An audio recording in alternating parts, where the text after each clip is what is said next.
بەرنامەی بگە بە کاروانی ساڵحان.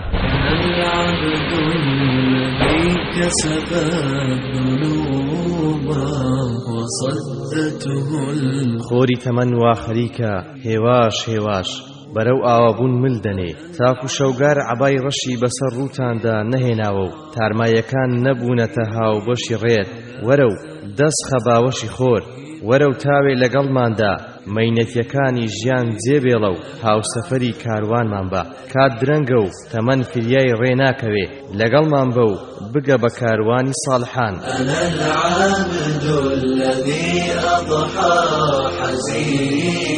بگە بە کاروانی ساڵحان بەرنامەیەکی تایبەتی مانجی ڕەمەزانی پیرۆزە و ڕۆژانە کاتژمێر 6 و 10 خولەک دێتە خزمەتان لە نووسینی مامۆستا عومەر تۆفیق خەتات، پێشکەشکردنی هێمن تۆفیق.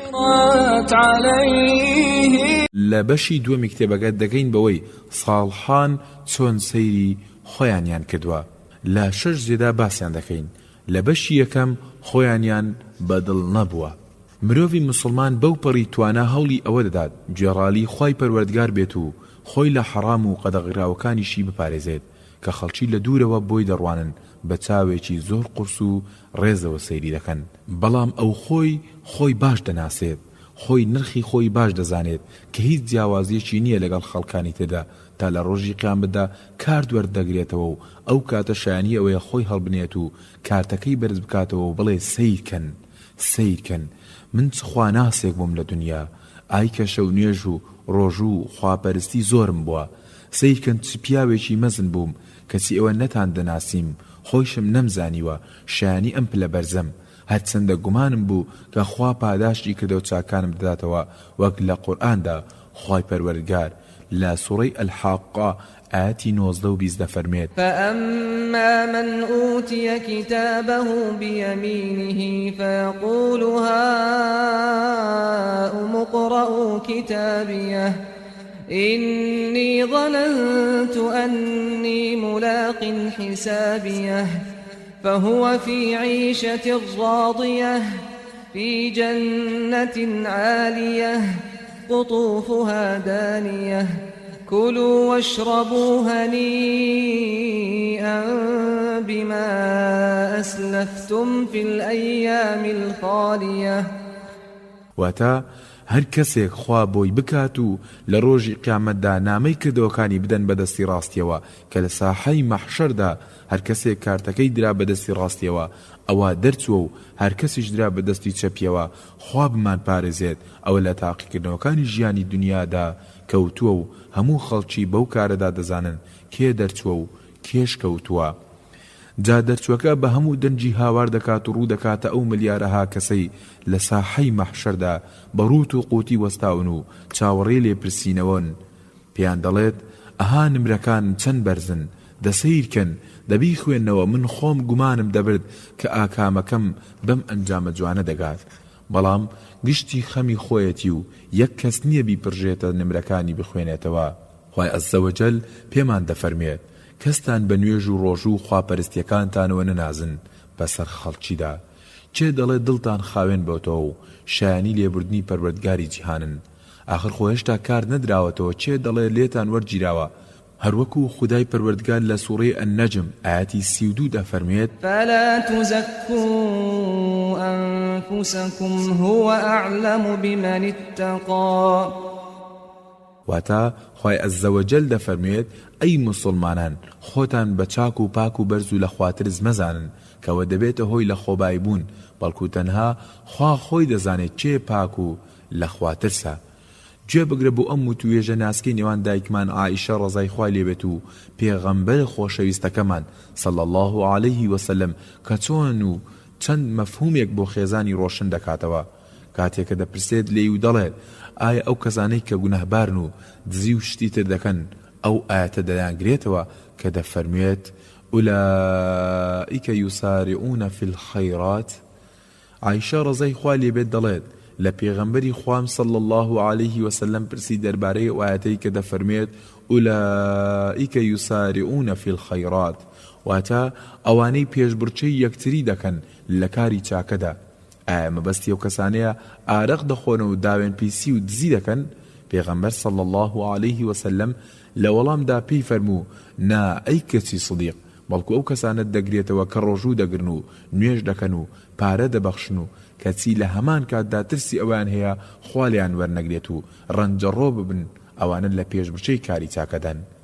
ئەی ئەو خوشکەم ئەی ئەو برایم کە دەتەوێت بگەیتە کاروانی ساڵحان کوا کۆمەکت پێت بەڵام دەستم بەدامێنت بێت کاتێک دەست گرت بە وەرزشە قورسەکانی گەیشتن بەو ئامانجە زۆر خۆشەویست دەبیت لە ناو خەڵکیدا بەڵام نەکەیت خۆت بە ساڵح و پیاوچاک لە قەڵەم بدەیت ئەوە بەرەو هودواوە دەتگەڕێنێتەوە تۆ 10 ساڵ لەسەر یەک شەو نوێژ بکەیت لەوانەیە نەگەیتە ئاستی خواناسێکی پایە بەرزی وەک حەسەنی بەسری ڕەحمەتی خوای لێبێت دوێگوێ بگرە و بزانە چۆن سەیری خۆی دەکات و چۆن وەسفی خۆی دەکات بۆ فەرەزەدەقی شاعیر. کاتێک خێزانی فەرەزدەقی شاعیر مرد کە ناوی نەواری کچی ئایون بوو پێشمردنی وەسیەتی کرد بوو کە زانەی بەسڕە حەسەنی بەسری نوێژی بەسەرەوە بکات بۆیە هەموو پیاو ماقوڵانی بەسڕە لەگەڵ ئیمام حەسەندا بەشداری بە خاکسپاردنەکەیان کرد و حەسەن ڕەحمەتی خوای لێبێت بە سواری ئێسترەکەیەوە و فەرەزدەقیش بە سواری حۆشترەکەیەوە پێکەوە دەڕۆیشتن و لە ڕێگادا حەسەن پرسیاری کرد لە فەرەزدەق و وتی ئایا ئەو خەڵکە لەناو خۆیاندا چی دەڵێن؟ فەرەزدەق وتی قوربان دەڵێن ئەمڕۆ چاکترین کەسی بەسڕە مەبەستیان تۆیە و خراپترین خەڵکی بەسڕە مەبەستیان منە لەگەڵ ئەم جەنازەیەدان. حەسەن ڕووی تێکرد و فەرمووی نە من چاکترین کەسم و نە تۆش خراپترین کەسیت. ئەمە ئەو پیاوە خواناسە مەزنەیە کە گەوهەرێک بوو لە ئیسلامدا دەدرەوشایەوە و کەچی ئاوە بەخۆی دەڵێت خۆزگە هەر بەوە بوەستایە نا بەڵکو لە چاو زانایان و خواناسانی پێشووی ئومەتدا خۆی بە پلەی دزانیوە. ئەمە چۆن بووە؟ یوسفی کوڕی ئەسبات دەڵێت حەسەنی بەسری ڕەحمەتی خوای لێبێت بۆ ماوەی 30 ساڵ پێ نەدەکەنی و ماوەی 30 ساڵ گاڵتە و گەپ و شۆخی نەکردووە کەچی لەگەڵ ئەو خواناسی و چاچیەدا بەخۆی دەڵێت من کاتی خۆی پیاو چاکانێکی وان بینیوە کە من ئێستا لە چاو ئەواندا وەک دزوام. یاران وەرن با ئیمام حەسەن بەجێ بهێڵین و بچینە خزمەت ئەسڕی سەقەتی لە عێراق و بزانین چیمان پێ دەڵێت و چۆن سەیری خۆی دەکات و خۆیمان بۆ وەسف دەکات. خواناس و ساڵحی ئومەت جونەیدی بەغدادی دەڵێت خۆم جێم لێبوو کە مامەستا سڕی سەقەتی بە ڕەحمەتی بێ دەیفەرموو حەز ناکەم لە جێکدا بمرم کە خەڵکی بمناسن و گۆڕەکەم بزانن چونکە زۆر ئەترسم گۆڕ نەمگرێتە خۆی و فرێم بداتە دەرەوە و ئابڕۆم بچێت. با ساڵحەکەی عێراقیش بەجێ بهێڵین و بچینە خزمەت محەممەدی کوڕی واسە ڕەحمەتی خوای لێبێت بزانین چۆن سەیری خۆی دەکات لە کاتێکدا کە مسلمانان بەدەستە دەستە دەهاتنە خزمەتی و بەبینینی و بە گفتاری چین بەچین باوەڕیان زیادی دەکرد و وانەی ساڵح بوون و بەرەو خواچوون فێر دەبوون کەچی گوێ بگرە بەخۆی چی دەڵێت بزانە تۆش چۆن سەیری خۆت دەکەیت. یونس دەڵێت لە محەممەدی کوڕی واسیعم بیست ڕەحمەتی خوای لێبێت دەیفەرموو ئەگەر گوناه بۆنی هەبوایە کەستان نەتان دەتوانی لێم نزیک ببنەوە لەبەر زۆری گوناهاکانی من. برای خۆشەویستم خوشکی بەڕێزم تۆ هەرگیز ڕووی داوە کە تووشی ناڕەحەتێک بیت و بڵیت لەوانەیە بەهۆی سەرپێچێکی خۆمەوە بوو بێت یان لە شوێنێکدا سوکایەتی و بێڕێزیان بەرامبەر نواندی یەکسەر بە خۆتا چوو بیتەوە و تو بێتت وا دیارە گوناهێکم کردووە واخوا ئەم سوک و سەلیمانەی زاڵ کردووە بەسەرمدا دەیگوێ بگرە بە وەکیعی کوڕی جەڕاح مامۆستا دڵسۆزەکەی ئیمام شافعی بزانە لەم بارەیەوە چوانەیەکمان فێر دەکات و چۆن سەیری خۆی دەکات. ئەحمەدی کوڕی محەممەد دەڵێت هەندێک لە هاوڕێکانمان دەربارەی وەکیعی کوڕی جەڕاح بۆیان باس کردوین کە جارێکیان پیاوێک زۆر پیسدا دەبەزێتە سەر وەکیعی کوڕی جەڕاح و قسەی سوچی زۆر پێ دەڵێت. وەکیعیش خۆی کرد بە ماڵێکدا و خۆڵی کرد بە دەم و چاوی خۆیدا و پاشان هاتە دەرەوە بۆ لای پیاوەکە و پێیوت دەی زیاتر قسە بە وەکیع بڵێ دیارە لەبەر گونەهباریەتی واگەر گوناهەکانی نەبووە تۆ ئاوا پێت نەدەوێرا و زاڵ نەدەبووی بەسەریدا.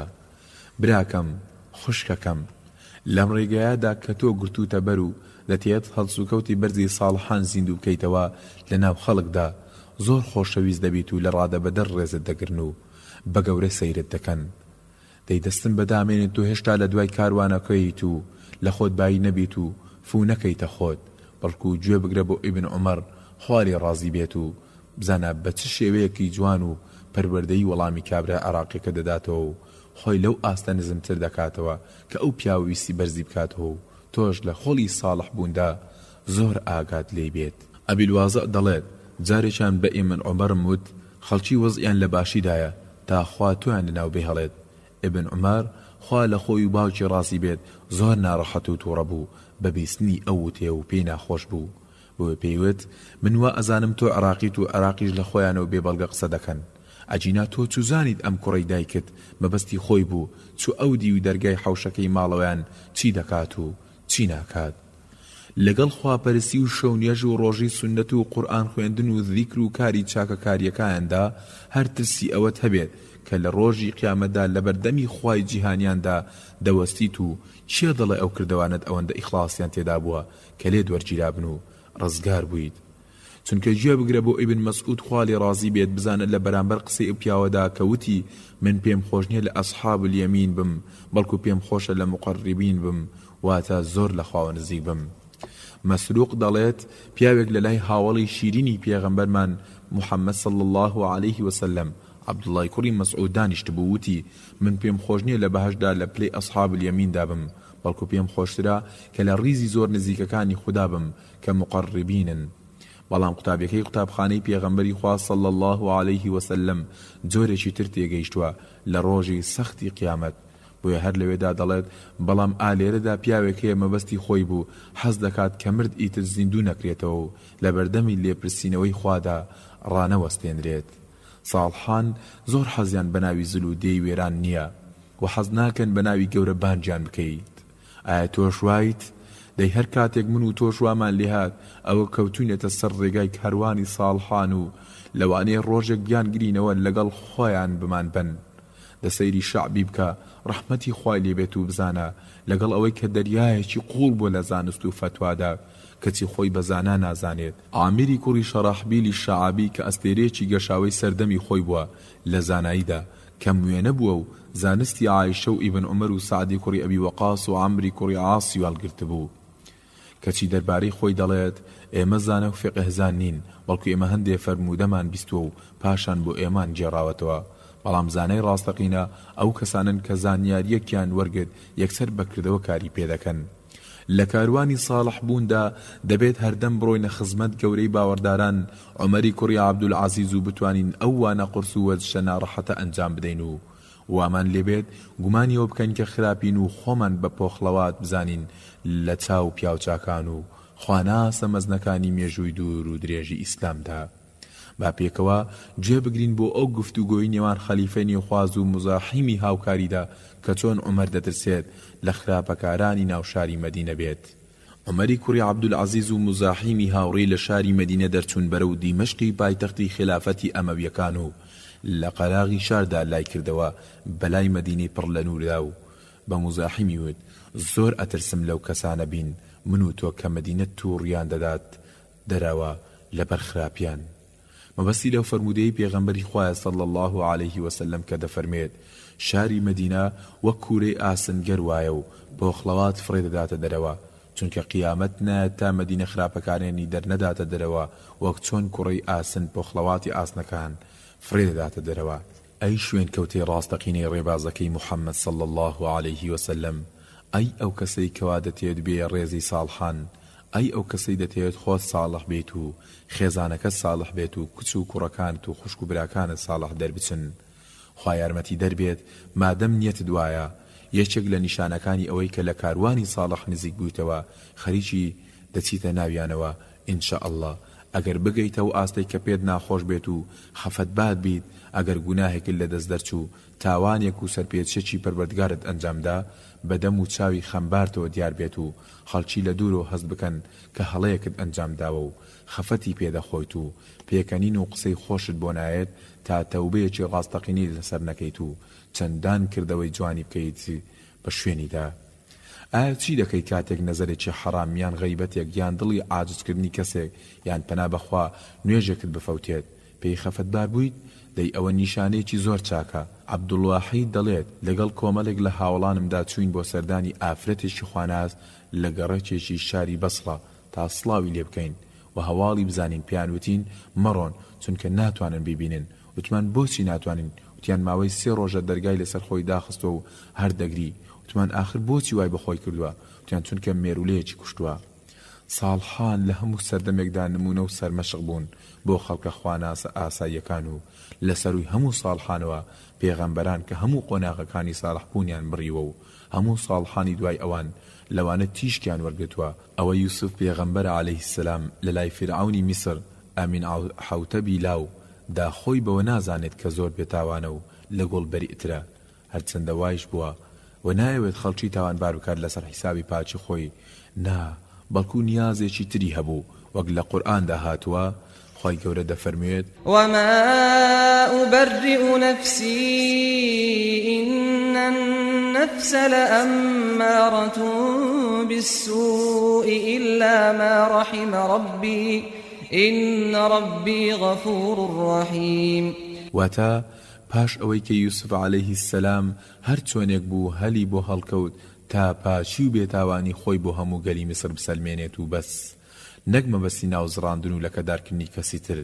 لەم هەواڵەی داوتی خۆ نەبێت من خۆم بێتاوان بزانم و هەمووان بەتاوانبار، وەکو نەفس شایانی بەرگری کردن نیە لێی، بەڵکو نەفس هەمیشە لەگەڵ خراپەدایە مەگەر کەسێک خی گەورە بە ڕەحمی خۆی ڕەحمی پێ بکات و دەرونی ژێرباری چاککاری بکات. ئەوە پێغەمبەری ئیسلامە صلی الله عەلەیه وسلم و ڕۆژێکیان ژنێک لە ماڵیان نانی دەخوارد و شەرم و هەیبەتی لە پێغەمبەری خوا دەکرد و دەستەکانی دەلەرزی و خاوە خاو نانی بۆ دەخورا و پێغەمبەر هەستی بەم وەزعەی ئەم خوشکە میوانە کرد با بزانین چی پێ دەفەرموێت تا ئاسایی بکاتەوە و بێتەوە سەرخۆی و نەترسێت.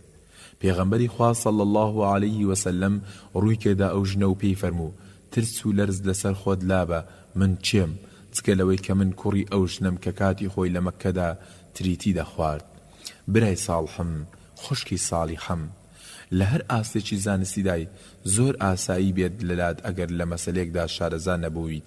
هیچ شەرم مەکە و بڵێ نایزانم و هەر چەندە دەروونت پێی ناخۆشە و ئەو هەر حەزی لەوەیە کە خەڵکی نەزانێت بەوەی هیچ نازانێت. بەو کارە سەختە دەچیتە سەر سکەی ساڵحان و بەرەو ڕوویان دەڕۆیت و هەر کاتێکیش مەرجی ساڵح بوونت تێدا هاتە دی بۆیان نییە وەرت نەگرن و ڕەتت ناکەنەوە. دەی چاک دڵ و گوێ بدە بە زانای مەزنی ئیسلام و پیا و چاک و ساڵحی سەردەمی تابعین مالیکی کوڕی ئەنەس ڕەحمەتی خوای لێ بێت کە چۆن بەو پرسیارکەرەی وت نایزانم و شارەزاییم لەو بوارەدا نییە.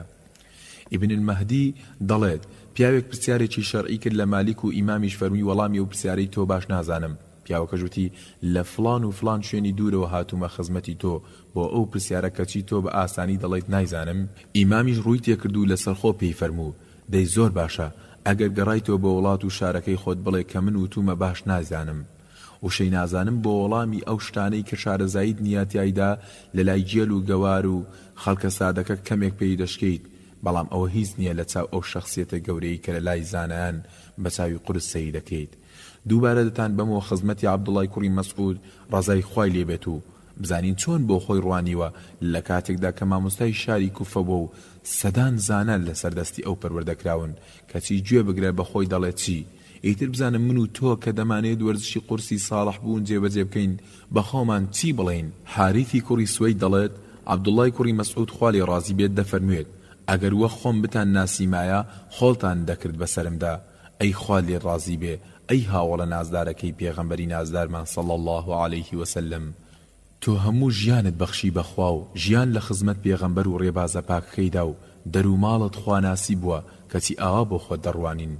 دەی ئەمە شوانەیەکی ترتانە فێری ئێمەی گچکەی ساڵحی دەکەن تا کاروانەکەتان ڕێگاکەی کوێر نەبێتەوە.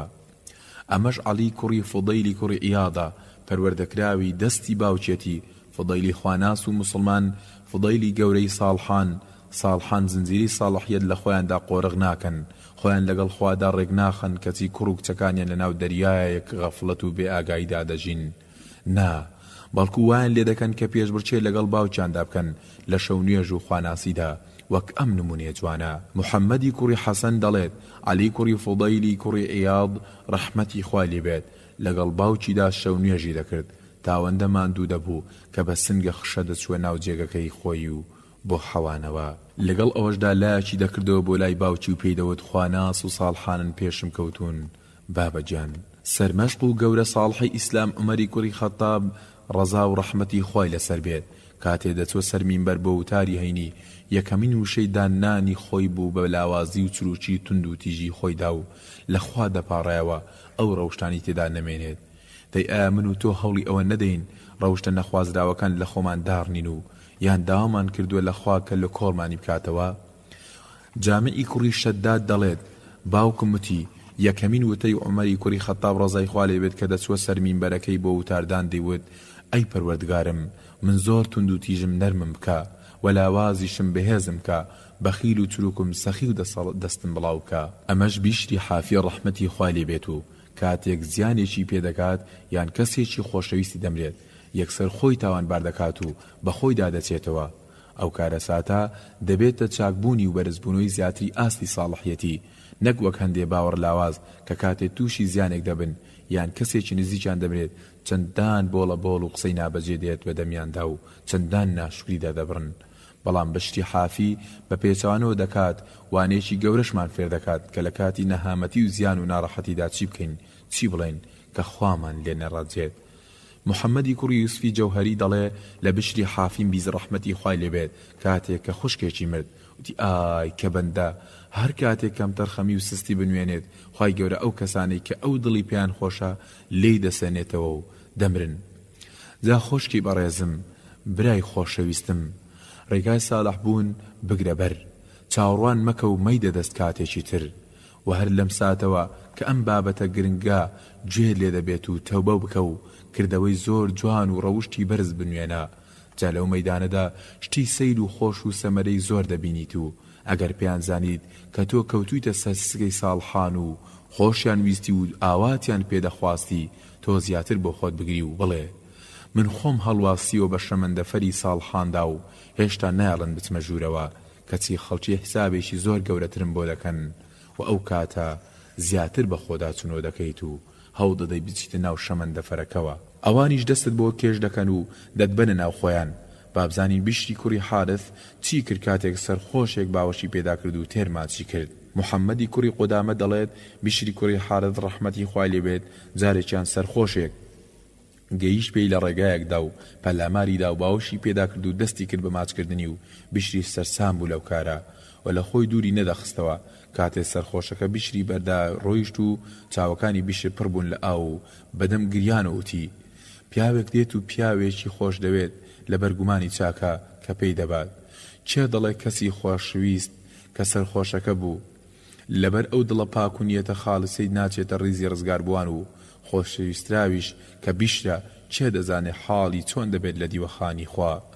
مژدەت لێبێت ئەی بیشر و سەدان ساڵ بەسەر مردن تا تێپەڕیوە و نەوەکانی دوای خۆت و هەڵگرانیە و پەیامە مبارەکەی تۆ هەوڵ دەدەن چاو لە کار و گفتار و ڕەوشتی بەرزی تۆ و هاوێنە ساڵحەکانی تۆ بکەن و تۆش ئینشاءالله حاڵت خۆش دەبێت و ڕووسپی بەردیوانی خوا دەبێت. من دەڵێم پیاو چاکەن بۆ بوونەتە سەر مەشقی کاروانی ساڵحان کە خۆیان بەدڵ نەبوو و خۆیان بە شایستەی بەهەشت و ڕەزامەندی خوا نەزانیوە و ئەمە ژوای لێکردوون کە بەردەوام لە تەعدیلکردن و ڕاستکردن و چاکردن و جوانکردنی بیر و باوەڕ و کردەوەکانیان بن و تێر نەبن بە ذیکر و قورئان خوێندن وەک ئێمەی ئەم سەردەمە نەبوون کە بە نوێژە فەرزەکان و ڕۆژ و ڕەمەزان و خۆمان بە فودەیل و مالیکی ئەم سەردەمە دەزانین و لە خۆمان زۆر دڵنیاین. بەڵام باگوێ بگرین بۆ فودەیل بزانین چی چفەیەک بۆ زانەی پایبەزی سوفیانی کوڕی عەینە دەکات. ئەبی جەعفەری حەدائی دەڵێ لە فودەیلی کوڕی عیاضم بیست ڕەحمەتی خوای لێبێ دەیوت دەستی سوفیانی کوڕی عویەینەم گرت ئالەم دۆڵەدا پێم وت ئەگەر وا گومان دەبیت کە لەسەر زەویدا کەسێک ماوە لە من و تۆ خراپتر بێت ئەو خراپترین گومانت بردووە بە هەڵەدا چوویت. بۆ خوشکانی سەرپۆش بەسەریش با بچینەوە خزمەت دوو هەڵوێستی ساڵحانەی دوو خوشکی سەرمەشقی کاروانەکەمان کاروانی ساڵحان و بەرەو خواچوون و یەکەمیان ئافرەتێکی قولە ڕەشی خەڵکی بەسرێ و هەموو مامۆستایان و قوتابیانی قورئان سەردانیان دەکرد تا لەوێ وانەی ساڵح بوون بەکردەوە ببینن وەک چۆن لە حوجرەکاندا بە نەزەری دەیان خوێن.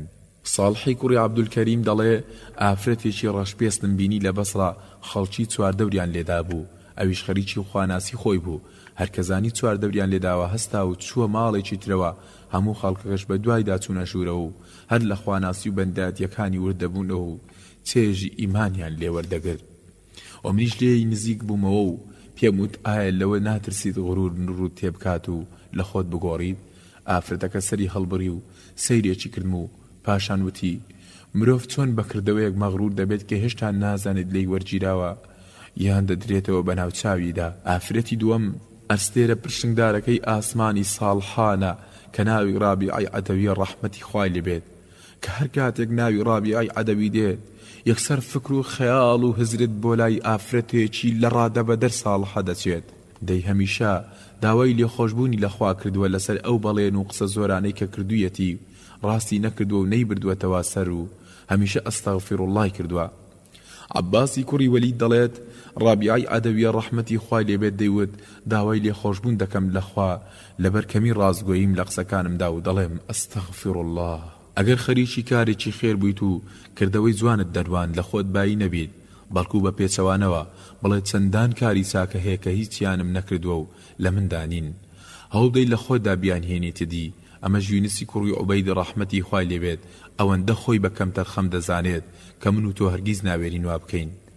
بشری کوڕی حارس دەڵێت یونسی کوڕی عوبەید ڕەحمەتی خوای لێبێت دەڵێ تا 100 بەش لە ڕەوشتە جوانەکان هەیە کە یەک دانیان لە من نەهاتوونەتە دی. ئیبراهیمی کوڕی ئەدهەم دەڵێ عەتای سولەیمی ڕەحمەتی خوای لێبێت لە شەوەکاندا دەستی دەهێنا بەسەر لاشەی خۆیدا و لە ترسی ئەوەی نەوەک بەهۆی گوناهباریەوە بووبێت بە بەراز. ئەم عەتایی کە ئاوا خۆی بە تاوانبار دەزانێت لەم بەسەرهاتەی داهاتوودا بۆت دەردەکەوێت کە تا چڕا دێک لە خوا ترساوە و خەمی دوای مردنی بووە. ئەبوو یەزیدی هەدادی دەڵێ جارێکیان لە نوێژی جومعە گەڕامەوە لە ڕێگا چاوم هەڵتەقی بە عەتای سولەیمی و عومەری کوڕی درهەمدا کە پێکەوە دەڕۆیشتن و عەتا ئەوەندە گریا بوو چاوەکانی کز و کوێر ببوو. عومەریش ئەوەندە نوێژی کرد و پشتی کۆما بوو. عومەر ڕووی کردە عەتا و پێیوت تاکەی من و تۆ لەناو هەڵەدا بژین و خەریکی گەمە و مەزاقین و بێ ئاگاین لەوەی مەلەکول مەوت بۆ دواماندا دەگەڕێت و وازمان لێ ناهێنێت. دەڵێ عەتا یەک هاواری کرد و لە هۆش خۆی چوو، سەری دای بە زەویدا و سەری شکا و خەڵکی لیان کۆبوونەوە و عومەریش لە پاڵ سەریدا دانیشت تا بە هۆش هاتەوە و بردیانەوە بۆ ماڵ. خۆشکوبرانی بەشدار بووی ئەم خۆلا گرنگە خۆڵی ساڵح بوون. ئەم باسە زۆر زیاتر هەڵدەگرێت، بەڵام بە سێ هەڵوێستی وتەی خواناسی بەسرا مالیکی کوڕی دینار ڕەحمەتی خوای لێبێت ئەم باسە دەپێچینەوە و دەچینە سەر گوڵزارێکی تری کاروانەکە. بشری کوڕی حارس دەڵێت جارێکیان پیاوێک ڕووی کردە مالیکی کوڕی دینار و پێیوت ئەی ڕیاباز. مالیکی سەیرێکی کرد و پێیوت چۆن ناوی منت زانی؟ کەس ئەو ناوم نازانێت جگە لە تۆ. سەری کوڕی یەحیا دەڵێت مالیکی کوڕی دینار ڕەحمەتی خوای لێبێت دەڵێت ئەگەر فریشتێک لەبەر دەرگای مزگەوتدا بوەستێت و بڵێت خراپترین کەستان لە مزگەوتی پەروەردگار بڕۆنە دەرەوە، من لە پێش هەمووتان دەڕۆمە دەرەوە. لە جەعفەری کوڕی سولەیمانەوە دەڵێ بیستم لە مالیکی کوڕی دینارەوە ڕەحمەتی خوای لێبێت دەیوت هەر کاتێک باسی پیا و چاکان و ساڵحان بکرێت ئۆف لە من و تف لە من. مەولەویش بە ڕەحمەت بێت لە وەسف و باسی پێغەمبەری خۆشەویستماندا دەڵێ یادی تۆ بکەم یادی خۆمە باش، نووری و تۆ لەکوێ بینایی خفاش. خوێنەری بەڕێز ئەم تڕاکە بە کۆتا هات. خاڵی دووەم خۆیان لە پلە و پای و شوورەت پاراستووە پیاوانی ساڵح. مامۆستایەکمان هەبوو لە بەغداد لە کاتێ لە کۆلیژی شەریعە دەمان خوێند، ناوی دکتۆر خالی جمەیلی بوو. هەدوو چاوی نابینا بوو، زۆر زیرەک بوو، تاوای لێهات بوو پێیان دەوت تەها حوسێنی عێراق. لە یادمە هەر جارێک کورسیمان بۆ دەهێنا و دامەندە نیشان لەسەری پێی ناخۆش بوو، گوێم لێ بوو بەدەم خۆیەوە دەیوت ئەستەغفیرڵڵاه، واتە خوایە داوای لێخۆش بوونەکەم لەوەی خەڵکی خزمەتم دەکەن و پاشان بەدەنجی بەرز ئەم ئاەتەی دەخوێن. تلك الدار الآخرة نجعلها للذين لا يريدون علوا في الأرض ولا فسادا. تلك الدار الآخرة نجعلها للذين لا يريدون علوا في الأرض ولا فسادا والعاقبة للمتقين. سورة القصص آياتي 83 واتا خۆشی و حەوانەوەی بەهەشت و ڕەزامەندی خوا لە ڕۆژی قیامەتدا دەدەین بەو کەسانەی کە لە دنیا حەزیان لە بەرزی و پلە و پایە و شوورەت و ناوی گەورە نییە و ئەگەر کرایشن بەسەر گەورە و شوورەتیان پەیدا کرد فەساد و بەدڕەوشتی بڵاو ناکەنەوە و دەی سەرنجامیش هەر بۆ لە خواترسانە. پێغەمبەری خوا صلی الله عليه وسلم پەروەردەی هاوڵەکانی خۆی بە جۆرێک کردبوو کە خۆیان بدزنەوە لە پلە و پایە و بەرپرسیارەتی و نەیانەوێت و لەو بارەیەوە ڕوودەکاتە ئەبوو ذەڕی غیفاری و بە سۆزێکی باوکانەوە پێی دەفەرمێت ئەی باوکی عەبدوڕەحمان هەرگیز داوای پۆست و بەرپرسیارەتی نەکەیت چونکە لە ڕۆژی قیامەتدا پەشیمانی لە دوایە. لە جێگەیەکی تردا بە شێوەیەکی ورتر مەسەلەکە ڕوون دەکاتەوە و زیاتر دووریان دەخاتەوە لە حەزکردن لە پلە و پایە و هەوڵدان بۆی، هەروەکو دەفەرمێت ئەگەر دەتوانیت تەنانەت ئەمیری و سەرگەورەی دوو کەسیش نەکەیت دەیوا بکەوت لە دنیادا هەوڵ بدە وەری نەگریت. هەر ئەم پەروەردەیی پێغەمبەری خوا صلی الله عليه وسلم بوو کەوای کرد لە هاوڵان بە زۆرێ خۆیان لە بەرپرسی دەدزیەوە و پۆستی بەڕێوەبردنیان پێ خۆش نەبووە. ئەوە سعدی کوڕی ئەبی وەقاسە خوا لێ ڕازی بێت و پێی خۆشە لە ناو ماڵ و منداڵ و مەڕ و ماڵاتەکەیدا بژی و کەس نەیناسێت و کەس لەبەری هەڵنەسێتەوە و بەندەیەکی لە خوا ترسی نهێنی بێت و ئیتر هیچ گوێ نادات بە هاندانی چواردەورەکەی و بۆڵە بۆڵ و گلەیی خزمەکانی لەوەی کە هەوڵی دەستخستنی پلە و پایە نادات. دەی با گوێ بگرین بۆ ئەم وتوێژە ناوازەی باوک و کوڕێک. سعدی کوڕی ئەبی وەقاس خوا لێ ڕازی بێت ئەو هاوڵە دڵسۆز و بەغیرەتەی پێغەمبەری خوا صلی الله عليه وسلم و تاجی سەرکەوتنی جەنجی قادسیە و سەرکردەی سوپای ڕزگاریکردنی عێراق لە ناو حوشتر و مەڕ و ماڵاتەکەیدا بوو. عومەری کوڕی هات بۆ لای و پێیوت باوکە گیان ئەوە چۆن ڕازی دەبیت وەک عەرەبێکی دەشتەچی خەریشی حوشتر بەخێوکردن و مەڕ و ماڵات بیت و خەڵکیش وا کێشمەکێشمی کورسی و دەسەڵاتیانە. هاوڵی تێگەیشتووی پێغەمبەرمان محەممەد صلی الله عليه وسلم سعدی کوڕی ئەبی وەقاس پێکەنینی دێ بەم وتانە دەستی دەکێشێت بە سنجی عومەری کوڕیدا و پێی دەڵێت کوڕی خۆم من لە پێغەمبەری خوام بیستووە صلی الله عليه وسلم کە فەرموویەتی خوای عەزە وەجەل بەندێکی لە خواترسی پەنهانی خۆش دەوێت واتە جگە لە خوا کەس نایناسێت و شوورەتی نەبێت. ئەمەش عوسمانی کوڕی عەفانە خەلیفەی سێمی پێغەمبەری خوا و ئەو هاوڵە بەڕێزەی کە فریشتەکانی خوا شەرمیان لێ کردووە ڕازی نابێت و حەز ناکات لە دوای ئەبوو بەکری سدیق خوا لێ ڕازی بێت ببێتە خەلیفەی موسڵمانان و ئەمە چۆن ڕووی داوە؟ ئیبن جۆزی دەڵێ لە ڕیوایەتی صحیح داهاتووە کە ئەبوو بەکری سدیق لە کاتی سەرەمەرگدا وەسیەتنامەی خۆی بە عوسمانی کوڕی عەفان نووسیەوە هەرکە گەیشتە باسی خەلیفەی دوای خۆی خەریک بوو ناوی بەرێت لە هۆش خۆی چوو. عوسمانیش خێرا لە خۆیەوە نووسی عومەر و کاتی ئەبوو بەکر بەهۆش هاتەوە وتی چێت نووسیوە؟ ئیمامی عوسمان وتی عومەری کوڕی خەتاب و ئەبوو بەکریش پێیوت ئەگەر ناوی خۆشت بنووسایە شایانی بوویت. لە ترسی خوددا نەیهێشتوان پیاوە مەزنانە شانشانیێنی بڵێ و پایە و شوورەت و کورسی بکەن و بۆ خۆیانی دەست بخەن و ئەمەش عەبدوڵای کوڕی عومەری کوڕی خەتابە خوالیان ڕازی بێت و لە ناو کەعبەدا و لە سوژدەدا ئەم ڕاستیە دەخاتە ڕوو. نافع دەڵێت عەبدوڵای کوڕی عومەر خوالی ڕازی بێت لە ناو کەعبەی پیرۆزدا بوو گوێم لێ بوو لە کاتی سوژدەدا دەیوت ئەی پەروەردگارم تۆ چاک دەزانی من لەبەر خاتری ترسی تۆیە و لە تۆ دەترسم ئەگینە هیچ شتێک ڕێم لێ ناگرێت لەوەی شانەخڕا لەگەڵ قوڕیشدا بکەم بۆ دەستکەوتنی دنیا و پلە و پایە. مەرز نییە ساڵحان لە هەموو کاتێکدا پلە و پایە و پۆست وەرنەگرن چونکە لە هەندێک کاتدا دەبێت وەری بگرن وەگەرنا گونەهبار دەبن چونکە کەسێکی ناشایستە لە باتی ئەوان وەری دەگرێت فەسادی و خراپەکاری لە وڵاتدا بەرپا دەکات. بەڵام ئەگەر کەسانی شیا و لێوەشاوە و خواناز زۆر بوون لەو حاڵەتەدا ساڵحان خۆیان لە بەرپرسیارەتی شواردێتەوە و لە کاتێکیشدا وەریان گرتبێت ئەو پۆستەنەی گۆڕیون و لە خۆیان بایی نەبوون باو توێژی نێوان شیردۆشەکان و خەلیفەی یەکەمی ئیسلام ببیستین. ئەبوو بەکری سدیق خوا لێ ڕازی بێت پێش ئەوەی بیکەن بە خەلیفەی موسڵمانان هاوکاری ژنانی دەکرد و مەڕ و بزنی لەگەڵدا دەدۆشین و کاتێ بووە خەلیفە یەکێ لەو خانمانەی گەڕەک هاواری لێ هەستا و وتی ئیتر مەڕەکانی گەڕەکمان لەگەڵ نادۆشێت و لە دەستمان دەرچوو. کاتی ئەبوو بەکر ئەو قسەی بیستەوە وتی بە تەمەنم بەردەوام بۆتان دەدۆشم و هیوادارم ئەو کارەی دراوتە دەستم لە ڕەوشتە جوانەکانی پێشترم نەکات و لە پاش خلافەتش هەر مەڕەکانی بۆ دەدۆشین. برای مسلمانم، لەو ڕێگەیەدا زۆر سادە دەبیت و لە کاتی بەرپرسیارەتیدا سوود لە وەرزشی ساڵحبوونەکەت دەبینیت و فیزلی و خۆبەزلزانین نهات بەلاتدا و هەز لە قەب و نازناوی گەورە گەورە ناکەیت و خۆت زۆر بە خاچی و سادە دەزانیت. ئای کە خەڵکی لەو کاتەدا خۆشیان دەوێیت. سەیری ئەمیری باوەڕداران کە عومەری کوڕی عەبدولعەزیز بزانە هەڵوێستی چی بوو بەرامبەر ئەو پیاوەی کە هاتە لای بەناوی خۆیەوە بانگی کرد. زیاد مەولایی ئیبن عیاش لەگەڵ هاوڕێکانی داهاتن بۆ سەردانی عومەری کوڕی عەبدولعەزیز و عومەریش ڕێگایدا بەتەنها بێتە ژوورەوە و کاتێ هاتە ژوورەوە لە بیری وچوو سڵاوی خلافەتی لێ بکات و پاشان بیری کەوتەوە خێراوتی ئەسەلام عەلەیک یا ئەمیرە المؤمنین.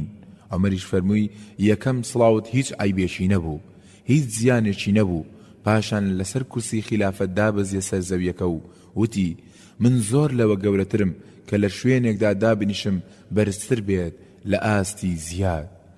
ئەم عومەرە گەورە و مەزنە لەنەوەی عومەری کوڕی خەتابە و نێوانی لەگەڵ خەلیفە سولەیماندا زۆر خۆش بوو و سلێمان زۆری خۆشویستووە، بۆیە زۆر ترسالەوەی خەلیفە سلێمان لە سەرمەرگدا وەسیەت بکا بەدانانی عومەر بە خەلیفە دوای خۆی.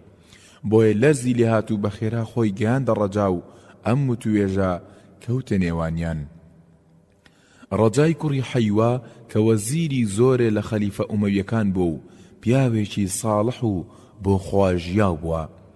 دەڵێ دوای ئەوەی هەموو ئومەویەکانم کۆ کردەوە و پێش مردنی سولەیمان بەیعەتم لێوەرگرتن بۆ ئەو کەسەی ناوی لە وەسیەتنامەکەی سولەیمان هاتووە و بڵاویان لێ کرد.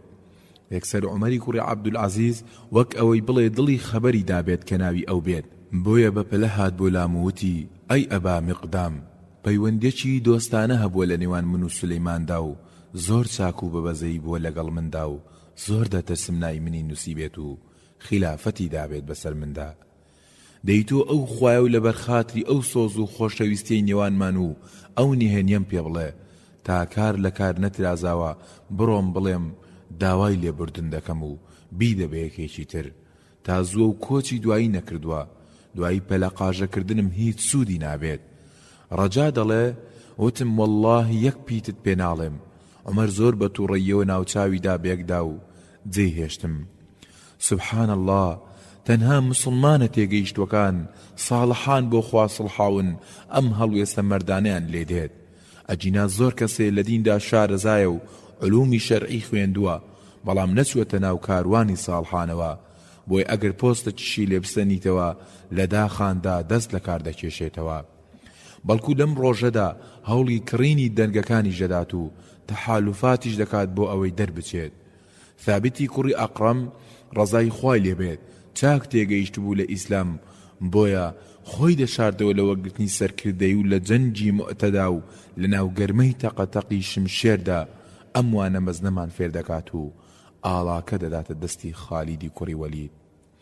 ئیبراهیمی کوڕی یەحیای کوڕی زەیدی کوڕی ثابت دەڵێت لە جەنگی مؤتەدا هەموو سەرکردەکانی سوپای مسلمانان یەک لە دوای یەک شەهید بوون تا ثابتی کوڕی ئەقڕەم ڕەزای خوای لێبێت ئاڵاکەی بەرز کردەوە و بە هەموو دەنجی هاواری کرد و وتی ئەی باوکی سلێمان ها ئاڵاکە بگرە دەست و خالیدی شوەری نەگرت و وتی تۆ شایانی سەرکردەیت لەبەر تەمەنەکەت و لەبەر بەشداری کردنت لە جەنگی بەدردا. ثابت لە وەڵامدا پێیوت بیگرە سوێن بەخوا بۆ ئەوە هەڵم گرت بیدەم بەدەستی تۆ و پاشان بە سەربازەکانی وت ئایا بە سەرکردەی خالید ڕازین؟ وتیان بەڵێ. کاروانی پڕ لە نووری ساڵحان شۆهرەتی تیان نییە واگەر دەتەوێت لە کاروانەکەدا وەری بگریت ئەبێ پێت ناخۆش بێت ناوبانگ دەربکەیت چونکە سەر دەکەشێ بۆ غرور و لە خۆبایی بوون و ڕیابازی شوێنی دڵسۆزی و ئیخلاص دەگرێتەوە. پەنامان بەخوا بۆیە سەیری خالیدی کوڕی مەعدان بکە و بزانە لەم بارەوە چوانەیەکمان پێ دەڵێتەوە. سەفوانی کوڕی عەمر دەڵێت خالیدی کوڕی مەعدان ڕەحمەتی خوای لێبێت هەر کاتێ هەستی بکردایە بەوەی حەڵقەی دەرسە گشتیەکەی گەورە بووە وازی دەهێنا لێی واتای دەیدایە دەستی زانایەکی تر و خۆی لە جێیەکی تر وانەی دەوتەوە. ڕاوی دەڵێت لە سەفوانم برسی بۆچی وای دەکرد، وتی شوورەت و ناوبانگ دەرکردنی پێناخۆش بووە. برای خۆشەویستم، خوشکی بەڕێزم، تۆ هاتووتە نێو ئەم کاروانە پڕ لە نورەی ساڵحان، کەواتە پلە و پایە و شوورەت و ناو دەرکردن و پۆستی بەرز چەند زاراوەیەک بن قێزت لیان بێتەوە و هەر کەسێ لە هاوڕەکانت یا خزمەکانت بوون بە بەشێکی گەورە تۆ خەفەتی بۆ بخۆ بڵێ داماوە بەرپرسیارەتەکەی گەورەتر بووە، خوا ڕەحم و پێ بکات و ئەو پۆستە نەیگۆڕێت و منیش سپاس بۆ خوا بەرپرسیارەتیم نییە و بەسمە ئەم ژیانە سادەیە خۆم. ئەگەر وا بکەیت ئەوە دڵنیابە لە تاقیکردنەوەیەکی ساڵحاندا دەرچویت و خۆت ئامادە بکە بۆ تاقیکردنەوەیەکی قۆناغێکی تر. ئەموانەیش زانای خواناس و ساڵح سوێدی کوڕی غەفڵە ڕەحمەتی خوای لێ بێت بە وتەیەکی بچووک و چەند پیتێکی کەم بۆمان ڕوون دەکاتەوە. عەمڕانی کوڕی موسلیم دەڵێ مامۆستا سویدی کوڕی غەفڵە ڕەحمەتی خوایان لێ بێت هەر کاتێک لە پاڵیدا باسیەوان بکردایە کە فڵان کەس ئەوەندەی وەرگرت و فڵان کەس بوو بە فڵان شت و فڵان کەس فڵان پۆستی پێدرا، ئەم یەک زەڕە هەناسەی هەڵدەکێشێت و خەفەتی نەدەخوارد بۆی کە بەم هیچ نەدراوە نەشکراوە بە هیچ، بەڵکو لەسەر خۆ و هێمنانە دەیفەرموو بەسمە من تەنها نانەڕەق و خوێم هەبێت.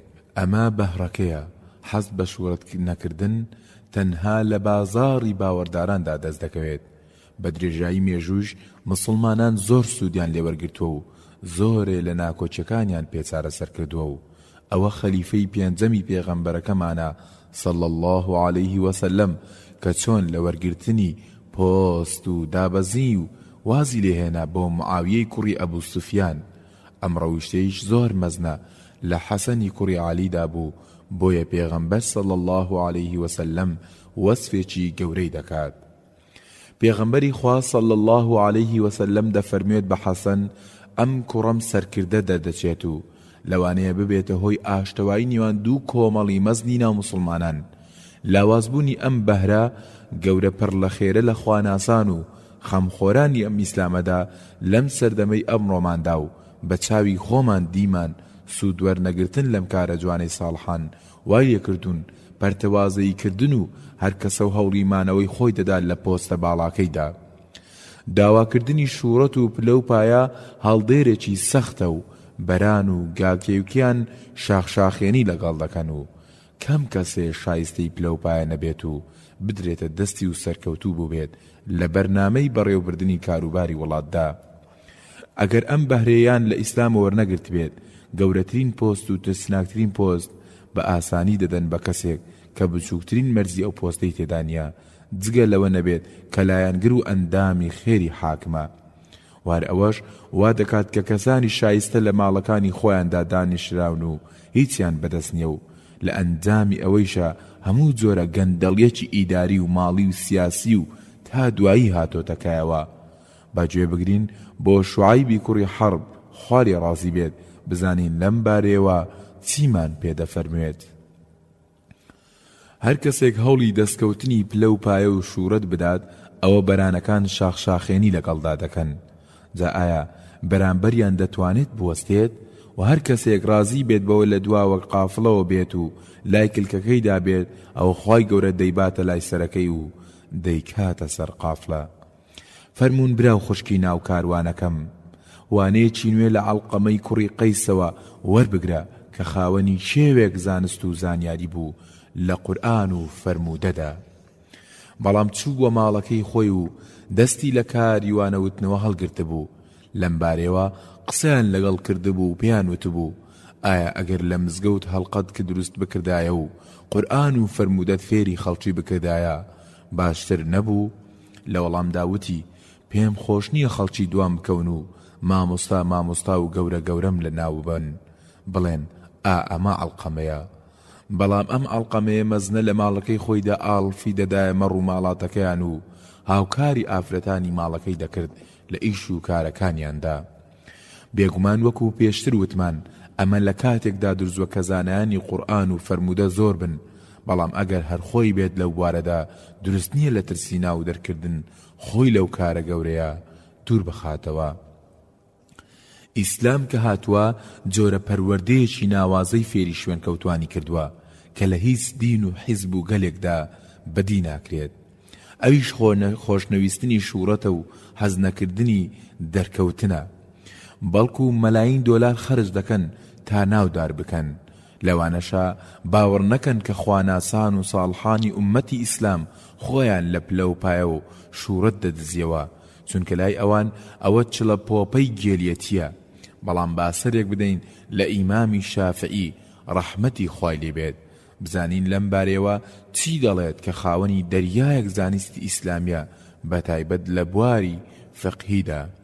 ڕەبیعی کوڕی سولەیمان دەڵێت لە پێشەوە شافعیم بیست دەیوت ئاواتە خواز بووم هەموو خەڵکی لە منەوە زانستیان وەربگرتایە و کەسیش ئەو زانست و زانیاریانەی نەدایەتە پاڵی من و باسی منی بە هیچ جۆرێک نەکردایە.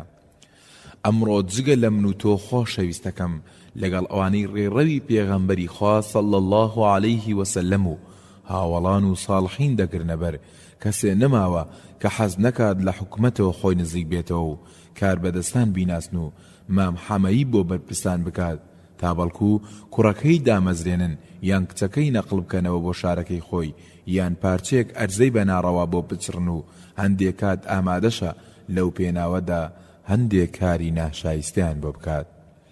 بەڵام ئەندامانی ناو کاروانی ساڵحەکەمان هەر حەزیش ناکەن بەرپرسەکان ناویان بزانن، چزای بڕۆن بۆ لایەن و داوای شتیان لێ بکەن، سەیری خواناسەکەی یەمەن بکەن. ئوەیسی قەرەنی ڕەحمەتی خوای لێ بێت لەم بارەوە چۆن وەڵامی ئەمیری باوەڕداران عومەری کوڕی خەتاب دەداتەوە ڕەزا و ڕەحمەتی خوای لەسەر بێت. ئەسیری کوڕی جابر دەڵێت عومەری کوڕی خەتاب ڕەزا و ڕەحمەتی خوای لەسەر بێت بە ئوەیسی قەرەنی وت بەنیازی بۆ کوێ بڕۆیت؟ وتی بۆ کوفە دەڕۆم. پێیوت شتێک بنووسم بۆت کە بیدەیت بە واری کوفە تا چاک بێت لەگەڵتدا و حیسابی تایبەتیت بۆ بکات؟ ئەیژوتی نا من ئەوەم پێ خۆشترە کە لە ڕیزی ئەو کەسانەدا بم کە لەگەڵ بیری کەس دانین و کەس نایان ناسێت. ئەمەش قوتابیەکی ساڵحی نێو کاروانەکەمانە مامۆستا حەسەنی بەسریە کە ناوی ئەیوب سەختیانیە و یەکێکە لە زانا خواناسەکان و لە ماوەی ژیانیدا 40 جار حەجی کردووە. یەکێک بوو لە هاوڕێ خۆشەویستەکانی یەزیدی کوڕی وەلیدی کوڕی عەبدولمەلیک لە کاتی لاویدا و دوای ئەوەی کە یەزید بوو بە خەلیفەی مسلمانان ئیتر شێخ ئەیوب لێی دوورکەوتەوە و هاوڕێتی نەکرد. لە زەمەنی جەهالەتی ئەمڕۆماندا خەڵکانی نەفس نزم خواخوایانە خزمەتێکی دوور یان کۆنە هاوڕێتێک یان لە پاسێکدا کاتی خۆی پێکەوە دانیش بن تا دوایی خۆی پێبەرێتە پێشە و هەندێک کاتی ناڕەوا و فەسادی ئیداری و تێپەڕاندنی ئاستەکانیان پێ بکەن. بزانین ئەیوب چی دەڵێ و بە تووشەیەکی کەم و لە ڕێگەی نزایەکەوە ئەو محازەڕەیەمان پێشکەش دەکات. ئەیوبی سەختیانی ڕەحمەتی خوای لێ بێت هاوڕێی یەزیدی کوڕی وەلیدی کوڕی عەبدولمەلیک بوو. کاتی یەزیدی هاوڕێ بوو بە خەلیفە ڕووی کردە پەروەردگار و فەرمووی ئەی پەروەردگارم ناوی منی لەبیر بەرەوە. ئەی خوشک و برایانی ساڵحی گوێگرم، خوا منیش و ئێوەش ساڵح بکات ئینشاءالله. گرنگ نەبێت لەلات لە دائیرەکەتدا بەڕێوبەر نیت یان سەرۆکی بەش نیت یان لە قوتابخانەکەتدا بەڕێوبەر یان جێگر نیت و لە پەرلەماندا ئەندام نیت و لە ئەنجومەنی پارێزگاشدا ئەندام نیت، بەڵکو لەوانەشە تۆ شایانی هەموو ئەو جێگانە بیت و لەوانەیە لە زۆربەی ئەوانەش باشتر بیت کە لە بەرچەند هۆکارێکی دنیایی دوور لە شایستەی خراپنە و جێگانە. بەڵام پیرۆزباییت لێبێت تا ڕۆژی خۆی و لە قیامەتدا هەزاران پرسیار و لێپرسینەوە ڕوولەوان دەکات یەک دانیان لە تۆ ناکرێت. بۆیە گرنگەوەی خوامان لێ ڕازی بێت و لە گوناهانمان خۆش بێت. ئەجونیا دنیا هەر چۆنە بێ کۆتایی دێ و قیامەت دێتە پێشەوە. لەم بارەوە ئیبن عەباس ڕەحمەتی خوای لێ بێت هاوڵی گەنجی پێغەمبەرمان محەممەد صلی الله عەلەیه وسەلەم وانەیەکی گرنگی پێ بۆمان و با لە دەستی خۆمان نەدەین و گوێی دڵی بۆ بکەینەوە و گوێی بۆ ڕادێرین. ئەبوو وائید دەڵێ عەبدوڵڵای کوڕی عەباس ڕەزا و ڕەحمەتی خوای لێ بێت دەڵێت ئاواتە خواز بووم خوای گەورە لە گوناهێک لە گوناهەکانم خۆش بێت ئیتر با کەس نەمناسێت و نەشزانن کوڕی چێم و لە چ بنە ماڵەیەکم پێغەمبەرمان سەروەرمان صلی الله عليه وسلم نەخشەی ساڵحبوونی لە ڕێگای فەرمودەکانیەوە بۆ کێشاوین و ساڵحانی مێژووی ئیسلام ئەو فەرمودانە کاریان کردە سەر دڵ و هەست و هەناویان و لە کۆمەڵێ گەنجی سەرگەردان و هەڵەشە و کۆمەڵێ دز و ڕێگر و جەردە هاتنە ناو ئەم کاروانەوە و توانیان مێژووی چەپەڵی پێشویان سپی بکەنەوە و باشتریش ببنە مامۆستا و پێشەوای ئێمە لە ساڵحیەتدا. ئەم فەرمودەی ئەبوو هوڕەیرا جوان جوان گوێی لێ ڕادێرە و ئیتر تامی مسلمانە ڕاستەقینە دەچێژیت و بەبێ ئەوەی کەس حیسابت بۆ بکات لە لای خوا حیسابی گەورەت بۆ کراوە و چاک گوێی دڵتی بۆ بکەرەوە. هاوڵی پێغەمبەرمان صلی الله عليه وسلم ئەبوو هوڕەیرا ڕەزای خوای لێبێت دەڵێ هاوڵی پێغەمبەرمان صلی الله عليه وسلم ئەبوو هوڕەیرا ڕەزای خوای لێبێت دەڵێ پێغەمبەری خوا صلی الله عليه وسلم فەرمووی خوای عەزە وەجەل لەناو هەموو دروستکراوەکانیدا بەندە خاوێنە ناسراوە بەریئەکانی خۆش دەوێت کە سیفەتەکانیان ئەمانن قژی سەریان تێک ئاڵاوە و دەم و چاویان ڕەش هەڵگەڕاوە و سکیان چووە بەناوە و هەر کاتێک بیانێت بستنە لای بەرپرسەکان ناهێڵن و هەر کاتێ داوای کچی دەوڵەمەندەکان بکەن پێیان نادەن و ئەگەر دیار نەمێنن کەس هەواڵیان ناپرسێت و هەر کاتێ دەرکەوتن کەس خۆشحاڵ نییە بە هاتنیان و هەر کاتێ نەخۆش بوون کەس سەردانیان ناکات و هەر کاتێک بمرن کەس لەگەڵیان ناڕوات بۆ سەرقەبران. چێژ و خۆشیەکی تایبەتی هەیە برایان کە تۆ بڕوانامەت هەبێت بەڵام خەڵکی پێت نەزانن، نووسەرێکی مەزن بیت بەڵام کەس ناتناسێت، عاقڵ و سیاسەت مەدارێکی گەورەیت بەڵام لە بێ ئاگان وایە تۆ قیل و فیل لە یەک ناکەیت. قەیناکە با هەروە تێبگەن با وەک مرۆڤێکی دەروون پاچی سادە و وردە وردە لەسەر خۆ بۆ نوێژەکان بەرەو مزگەوت بڕۆ، با لە بازاڕەکانیشدا بۆ شتکردین سەرە بگری و مەهێڵە بتناسنەوە و پێش هەموو خەڵکەکە شتەکە بۆ تۆ بدەن و تووشی تاوانت بکەن و مافی ئەوانەی پێشخۆت بخۆیت. من ماوەی 6 مانگ لە تاران ژیاوم و وەک نیمچە خوێندەوارێ خۆم خست بۆ بەرچاو، ئەمەندە بە چێژ بوو لەلام کەس لەبەرم هەڵ نەدەسا، دایان ناردم بۆ سەمونخانە و گستی ژوورەکەشم دەدا و چێستیشم لێدەنا لە کاتێدا کە کەرەج بەجێ بهێڵم و بڕۆم بۆ مەیدان و وەلی عەسر پیاوەکەی هاوڕێم کە خەڵکی ناوچەی سنە بوو پێیوتم هەر لە سەرەتاوە دەمزانی تۆ کەسێکی نەخوێندەوار و شوان نیت و لە شەرعیشدا زۆر بە ئاگای بەڵام بەداخەوە درەنگ زانیم. وتم نادرەنگ نەتزانی زۆر باشە، خوا کەسێکی خۆش دەوێت خۆی لە هاوڕێکانی خۆی بەرزسەر نەگرێت و خۆی جیا نەکاتەوە. خوشک و برایەنی بەڕێز و خۆشەویست و گوێگر وەرن با بچینە خزمەت زانە و خواناسی ئیسلام عەبدوڵڵای کوڕی مبارەک ڕەحمەتی خوای لێبێت. وای لە شاری بەسڕا تیونیان بوو، بەرەو بیری ئاوێک ڕۆیشتن و زۆر قەرەباڵغ بوو، خەڵکەکە مەجالیان نەدەدا بەو زاتە گەورەیە تا بڕواتە پێشەوە ئاو بخواتەوە و بە پاڵ دەیان کردە دوای خودواوە. ئەمە چۆن بوو؟ حەسەنی بەسری بۆمان دەجێڕێتەوە. حەسەنی بەسری دەڵێت ڕۆژێک لەگەڵ عەبدوڵڵای کوڕی مبارەکدا بووم ڕەحمەتی خوای لێبێت لە شاری بەسڕەدا دەگەڕاین تا عەبدوڵڵا لەبەر توێنێتی بەرەو شوێنی ئاو خواردنەوە ڕۆیشت کە لەوێ خەڵکێکی زۆر ئاویان دەخواردەوە و قەرەباڵغ بوو. دەویست بڕواتە پێشەوە بە پاڵ دەیان بردەوە بۆ دواوە چونکە نیان دەناسی پاڵیان پێوە دەنا و نیان دەهێش بە ئاسانی ئاوەکەی بخواتەوە. ئەویش ڕووی کردە حەسەن وتی ژیان ئابەم جۆرە خۆشە کە نەناسرین و لەبەرمان هەڵنەسن. هەروەها حەسەن دەڵێت لە کاتێکدا لە شاری کوفە بوو کتێبی ئەرکەکانی حەج لەلایەندا دەخوێندرایەوە و ئەو گوێی لێ دەگرت تا گەیشتنە فەرمودەیەک و تیایدا دەیوت ئەمەش بۆ چوونی عەبدوڵڵای کوڕی مبارەکە و ئێمەش پێمان باشە. عەبدوڵڵا وتی چی ئەمەی بەناوی منەوە نووسیوە؟ تم نووسەری کتێبەکە و ئەوەندە نووسیویەتی دەڵێ ئەوەندە نووسینەکەی کڕاند بەدەست تا کوژاندیەوە هەردەیوت ئاخر من چیم تاوتەکانم بنووسرێتەوە. گەورەترین موژدە بۆ هەموو براو خوشکانی نێوکاروانی ساڵحان و کە کاروانی ساڵحان دەگرنە بەر و نانەوێت ناویان دەربکەوێت و حەزیان لە پۆست و لەقەبی زل نییە. سوفیانی کوڕی عوەینە ڕەحمەتی خوای لێبێت دەربارەی شتێکی گەورە و سەیر دەڵێت. ئیسحاقی کوڕی منیب دەڵێت سوفیانی کوڕی عوەینە ڕەحمەتی خوای لێبێت دەڵێ ئەو زانە گەورە و مەزنانەی کە لە ئیسلامدا ناسراون نەناسراون هەتا ئەو کاتەی کە پێیان ناخۆش بووە بناسرێن. زۆر کەسن خۆیان هیچ بوونێکیان نییە و هیچ ڕۆڵێکی گەورەیان نییە، چ لە بواری بانگەواز و چ لە بواری خزمەتکردن بە ئیسلام و بیر و باوەڕە بێگەردەکەی. بەڵام خەڵکی گەورەیان دەکەن و خەبەریان بەم لاو بەولادا بڵاو دەکەنەوە و خۆیشی پێی ناخۆش نییە. بەڵام ئەوەش دوورکەوتنەوەی لە فقهی ڕاست و دروستی ئیسلام و لادان لە نەخشە و ڕێبازی ساڵحانە کە بە سەلەفی ساڵح بەناوبانگن. ئەجینا با گوێ بگرین بۆ کوڕەزاکەی ئەبوبەکری سەدیق ڕەزا و ڕەحمەتی خوای لێبێت بزانە لەسەر مەرگدا چی بە کوڕەکەی دەڵێت و چ وەسیەتنامەیەکی بۆ دەکات کە بەڕاستی وەسیەتنامەیە بۆ هەموو لایەکمان با گوێ لێ بگرین.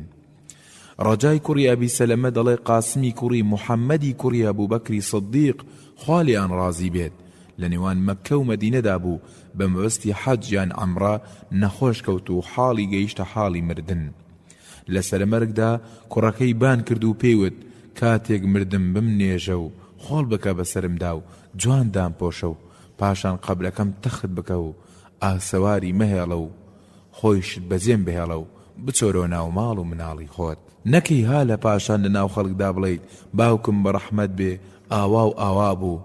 ئەگەر کەسێک زانی تۆ کەوتویتێتە سەر سکەی ساڵحان و ڕەوشتە جوانەکانی ئەوان دووبارە دەکەیتەوە و هات بۆلات و سەرسامی خۆی دەربڕی بەرامبەر گەورەی و خواناسیەکانت. تۆ پێی بڵێ من بەو جۆرەش نیم کە تۆ لێم تێگەیشتوت وەک چۆن ئەمیری باوەڕداران ڕەزای خوای لێبێت بەم شێوەی کرد لەگەڵ پیاوێکدا. عەمری کوڕی حوڕە لە ئەبی بوختەریەوە دەجێڕێتەوە و دەڵێت پیاوێک هاتە خزمەت ئەبیری باوەڕداران عەلی کوڕی ئەبوو تاڵیب ڕەزا و ڕەحمەتی خوای لەسەر بێت و هەندێ وەسی چاکەی کرد کەشتی چاکەی لە عەلیەوە بۆ باسکرا بوو.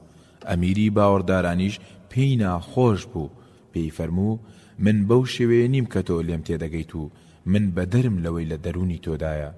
ئەوەش یەزیدی کوڕی ئەسوەدە و گەورەترین وانەی حەز نەکردن لە شوورەتمان پێشکەش دەکات و ئاواتی مردنی خۆی خواست کاتێک زانی خەڵکی زانیویەتی کە خوای گەورە قسە و پاڕانەوەکانی ناشکێنێ و بۆی جێبەجێ دەکات. زانای خواناس ضەحاکی کوڕی قەیس موسڵمانانی بردە دەرەوەی شار بۆ نوێژە بارانە چونکە ئەو ساڵە وشکە ساڵ بوو بەڵام نەباران باری و نەهەورات. ضەحاک وتی کوا یەزیدی کوڕی ئەسوەد. یەزید وتی ئەمەتەم پێیوت تۆت کابکە لە خۆی عەزەوەجەل تا بارانمان بۆ ببارێنێ. ئەویش هەستایەوە سەر پێ و سەری داخستا گەیشتە ئاستی ناوشانەکانی و باڵەکانی لکاند بەخۆیەوە وتی پەروەردگارم ئەم بەندانت بە من دەڵێن تکای باران بارینت لێ بکەم و تا 3 جار هاواری کردە خوا ئیتر ئەوەندە باران باری خەریک بوو خەڵکەکە ئاو بیان باد. پاشان فەرمووی ئەم کارە منی ئاشکرا کرد لە ناو خەڵکە دەیسا خوایە ئیتر مەم هێڵەرەوە. و یەزید دوای ئەوە لە هەفتەیەک زیاتر نەژیا و گیانی پاکی سبارد و مرد.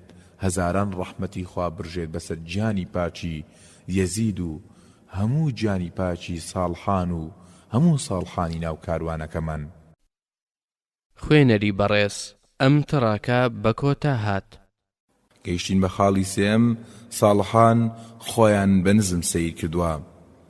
یەکێکە لە ڕەوشتە ناوازەکان عیباد الرەحمان کە خوای گەورە بە جۆرێک باسییان دەکات کە وەک بڵێ لەبەر چاوتن و نەرمە نەرمە و لەسەر خۆڕێگا دەبڕن وەک بڵێ کۆمەڵێ فریشتن و ڕێیان لەسەر زەوی کەوتۆ و هەروەکو خوای پەروەردگار دەفەرموێت وعباد الرحمن الذين يمشون على الأرض هونا وإذا خاطبهم الجاهلون قالوا سلاما. سورة الفرقان آياتي 63. واتا خوای گەورە دەفەرموێت بەندە ڕاستەقینەکانی خوا بە ئەسپایی بەسەر زەویدا ڕێدەکەن و هەر کاتێ نەفامان بە هەڵەشەیی قسەیان لەگەڵدا بکەن ئەمان بە ئاشتی و خۆشی وەڵامیان دەدەنەوە. واتە هەرگیز بلە و پایەوە هێزیان بەکار ناهێنن لەگەڵیاندا. ئەگەر لە ئاسی خوشک و برا مسلمانەکەتدا خۆت بە بچووک نەزانیت و پێڵاودا نەریان نەبیت و لەبەریان هەڵنەسیت و لە خۆت گەورەتر سەیریان نەکەیت و ئەوە چاوەڕوان بکە خوای گەورە بەڵایەکی گەورەت بۆ بنێرێت و لەسەر زەوی بتسڕێتەوە و لە باتی تۆدا کەسانێکی وا بێنێتە کایەوە خۆیان زۆر زۆر خۆش بوێت و لە ئاز مسلمانەکانی برایاندا سەر شۆڕ و نزم و بن و لە ئاستی بێباوەڕاندا تند و تیژ و خۆ بە زلزان بن. هەروەکو خدای پەروەردگار لە قورئانە پیرۆزەکەیدا دەفەرمێت: يا أيها الذين آمنوا من يرتد منكم عن دينه فسوف يأتي الله بقوم يحبهم ويحبونه أذلة على المؤمنين أعزة على الكافرين. سورة المائدة آية 54. واتا خوای عز وجل دەفەرمێت ئەی ئەو کەسانی مسلمان بوون و باوەڕتان هێناوە، هەر کەسێ لە ئێوە لەو ڕێبازەی بۆمان دیاری کردوون لا بدات هیچ گرنگ نییە لە لامان، وەلای دەبین و بەڕێیەکی قورئانی پاشی تر دێنین لە باتی ئەواندا کە ڕەوشتیان ئابەم جۆرە دەبێت. خوایان زۆر خۆش دەوێت و خوایش بێگومان ئەوانی زۆر خۆش دەوێت و لە ئاستی مسلماناندا سەرکز و بێفیز و بچووکن و لە ئاستی بێباوەڕان و دوژمناندا تند و تیژ و کەل لە ڕەقن و بەفیز و گەورەن.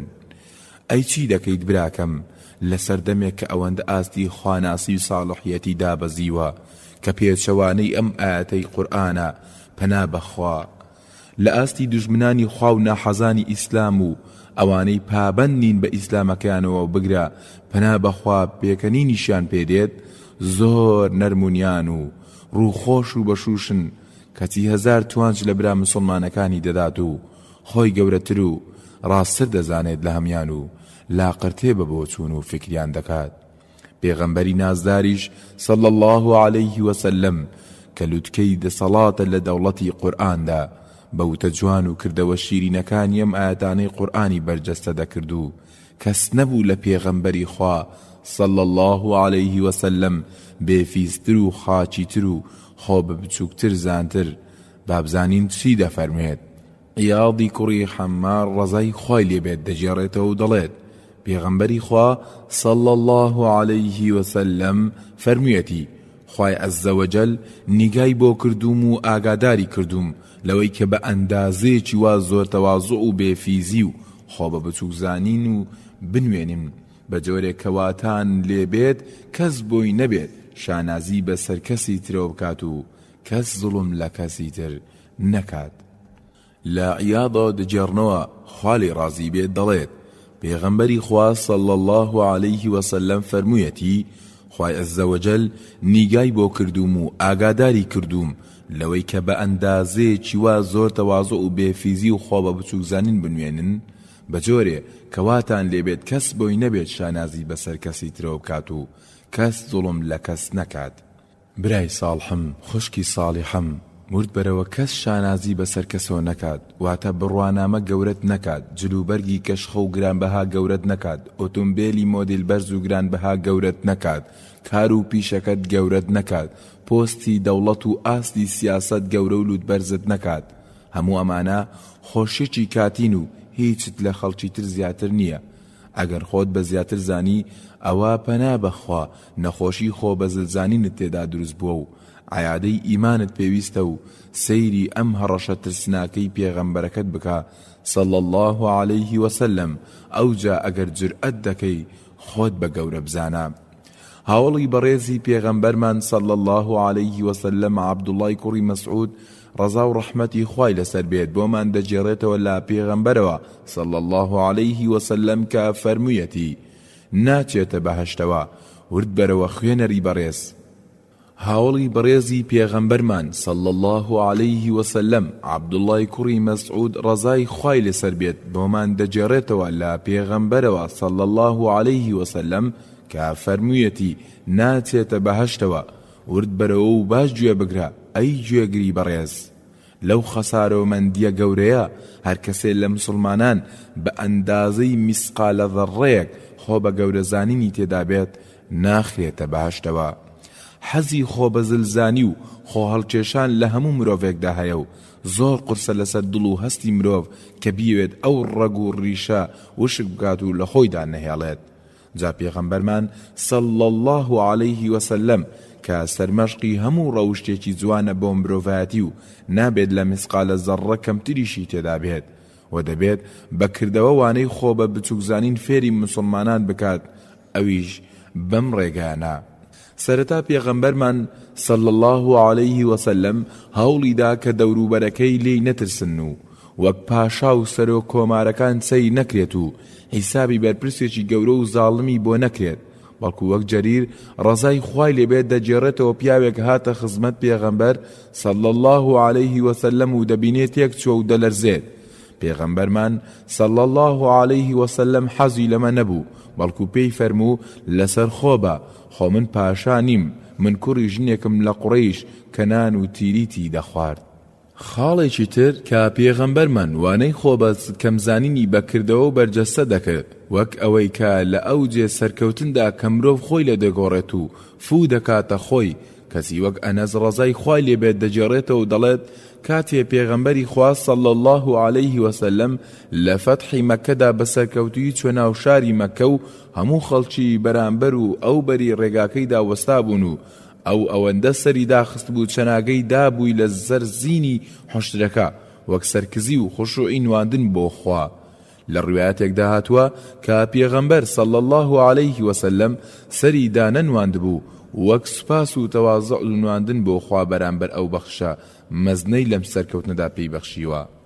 کەسێکی سادێ و هەموو یەکێک لە ئەندامانی کۆمەڵگەکەی ئەتوانن بیبینن و هەر کارێکی هەبێت پێی بڵێت و تەنانەت کەنیزەکەکانی ناوشاری مەدینەش بێت. ئەنەسی کوڕی مالک ڕەزا و ڕەحمەتی خوای لەسەر بێت دەڵێت کەنیزەکەکانی شاری مەدینە هەر کامیان کارێکی بە پێغەمبەر هەبوایە دەهات بۆ لای و دەستی دەگرت و دەیبرد بۆ ئەو جێی کە پێی خۆش بوو. پێغەمبەریش صلی الله عليه وسلم لەگەڵیان دەڕۆیشت و براو خوشکی بەڕێزم، تۆ هەنگاو دەنێیت بەرە گەیشتن بە کاروانی ساڵحان. گەیشتن بە کاروانی ساڵحان زۆری دەوێت، جا بۆ گەیشتن بەو دڵە پاکانە پێویست بەوە دەکات کە تێک نەچیت و پێت ناخۆش نەبێت ئەگەر کەسێک لە تۆ زیرەکتر یان ئازاتر یان شارەزاتر تا دوایی، بەڵکو گوێ بگرە بۆ ئەم فەرمودەی کە دیسان ئەنەس بۆمان دەجێڕێتەوە و دەڵێ. ئەنەسی کوڕی مالیک ڕەزا و ڕەحمەتی خوای لێبێت دەڵێت حوشترەکەی پێغەمبەری خوا صلی الله عليه وسلم ناوی حوضاء بوو، زۆر خێرا بوو، هیچ وڵاخێک پێشی نەدەدایەوە، لە پێشبڕچێدا هەمیشە براوە بوو. بەڵام ئاعرابیەکی دەشتەچی هات و لە پێشبڕچێکەیدا پێشی حوشترەکەی پێغەمبەری خوای دایەوە و مسلمانان زۆر دڵگران بوون و پیان ناخۆش بوو. بەڵام هەر کە پێغەمبەر صلی الله عليه وسلم بیستی و نیگەرانی ئەو دۆڕانەن فەرمووی پێیان سروشتی خوا وایە و ڕاستیەکە و خوا لەسەر خۆی فەرزی کردووە کە هەر شتێک لە دنیادا بەرزی بەخۆیەوە ببینێ ڕۆژێ نزمی بکاتەوە. برای بەڕێزم، خوشکی بەڕێزم، هەرگیز لەو کەسانە نەبیت کە ڕویان نایەت سواری تراکتۆر یان جێب یان ماتۆر بار ببن، بەڵکو ئەو نەفسە سەرکەشە خۆ بە زلزانە بشکێنە چەندان دیاردە لە کاروانەکەەوە نزیک دەبیتەوە و هەرگیز بەوە کەم ناکەیت دەیگوێ بگرە بۆ هاوڵی بەڕێزی پێغەمبەرمان صلی الله عليه وسلم لەم بارەیەوە چی دەڵێت.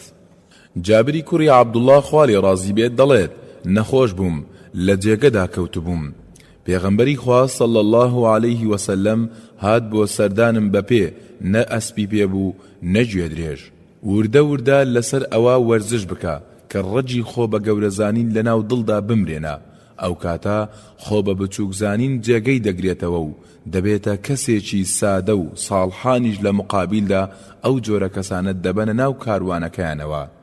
لە بازار شت بکڕە و بەدەستی خۆت بیان هێنەرەوە بۆ ماڵەوە، ئەگەر شتێکی گەورەیش بێت ئەوە باشترە و ئەگەر چویت بۆ پرسەیەک ملبەرز مەکەوە بۆ ڕیزی پێشەوە، بەڵکو لە هەر کوێدا کورسیەک گیان شوێنی چۆڵ بوو لەوێدا دانیشە و لەم هەڵوێستە جوانەی سەلمانی فارسی ورد بەرەوە. ثابت دەڵێ سەلمانی فارسی خوالی ڕازی بێت کە هاوڵێکی دڵسۆز و خواناسی پێغەمبەرمان بووە صلی الله عليه وسلم و عومەری کوڕی خەتاب ڕەزا و ڕەحمەتی خوای لەسەر بێت کردی بە ئەمیری شاری مەدائین و جارێکیان لە بازاردا وە خەڵکە سادەکە بوردەیەک و عەبایەکی لەبەردا بوو، لە دواوە پیاوێک بانجی کرد کە لە شام و هات و نەیدەناسی و پێوت ئەم بارەم بۆ هەڵگرە، من زۆر ماندوم.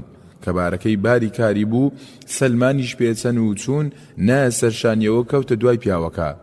لە ڕێگا خەڵکی دەگەن بە سەلمان هاوار دەکەن ئەوە ئەمیرەکەمانە پیاوەکە زۆر شەرمەزار دەبێت و دەڵێت نەمناسیت بمبورە و سلمانی بێفیز و خۆ بە بچووکزانیش دەڵێت ناداینانێم تا ئەو جێگایی تۆ بۆی دەڕۆیت. هەرم سلمانە بەڕێزا خوالی ڕازی بێت جارێکی تر لە ماڵدا و هاوکاری خێزانەکەی و خزمەتکارەکەی دەکات و خەڵکیش پێی دەزانن، بەڵام شەرم ناکات و بەدەستی هەویراویەوە دەچێت بەدەم میوانەکەیەوە. جابزانین ئەمە چۆن ڕووی داوە؟ ئەبوو قولابە دەڵێ پیاوێک دەچێت بۆ ماڵی سەلمانی فارسی و دەبینێت هەویر دەشێلێت، بۆیە لێی دەپرسێت ئەمە خەریکی چیت گەورم؟ سەلمانیش دەڵێت خزمەتکارەکەمان بۆ کارێک نرد بۆ جێگایەک و پێشمان خۆش نەبوو کە دوو کاری لەسەر کۆ بکەینەوە، وتمان بە ئەم هاویرکاریەی بۆ بکەین هاوکاریەی بکەین، کارێکیانی لەسەر لا ببین.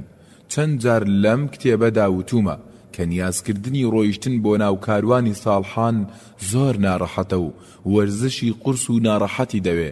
لەوانە دەبێت برای ساڵح زۆر گوێ بە جلوبەرگ نەدات و جلی گرانبەها و دەگمەن لەبەر نەکات، ئیتر با پارەشی هەبێت و ئیتر با خەڵکی تانە و تەشەرشی لێ بدەن. ئەمە سەرمەشقێکە، بزانە چۆن جلی لەبەر کردووە.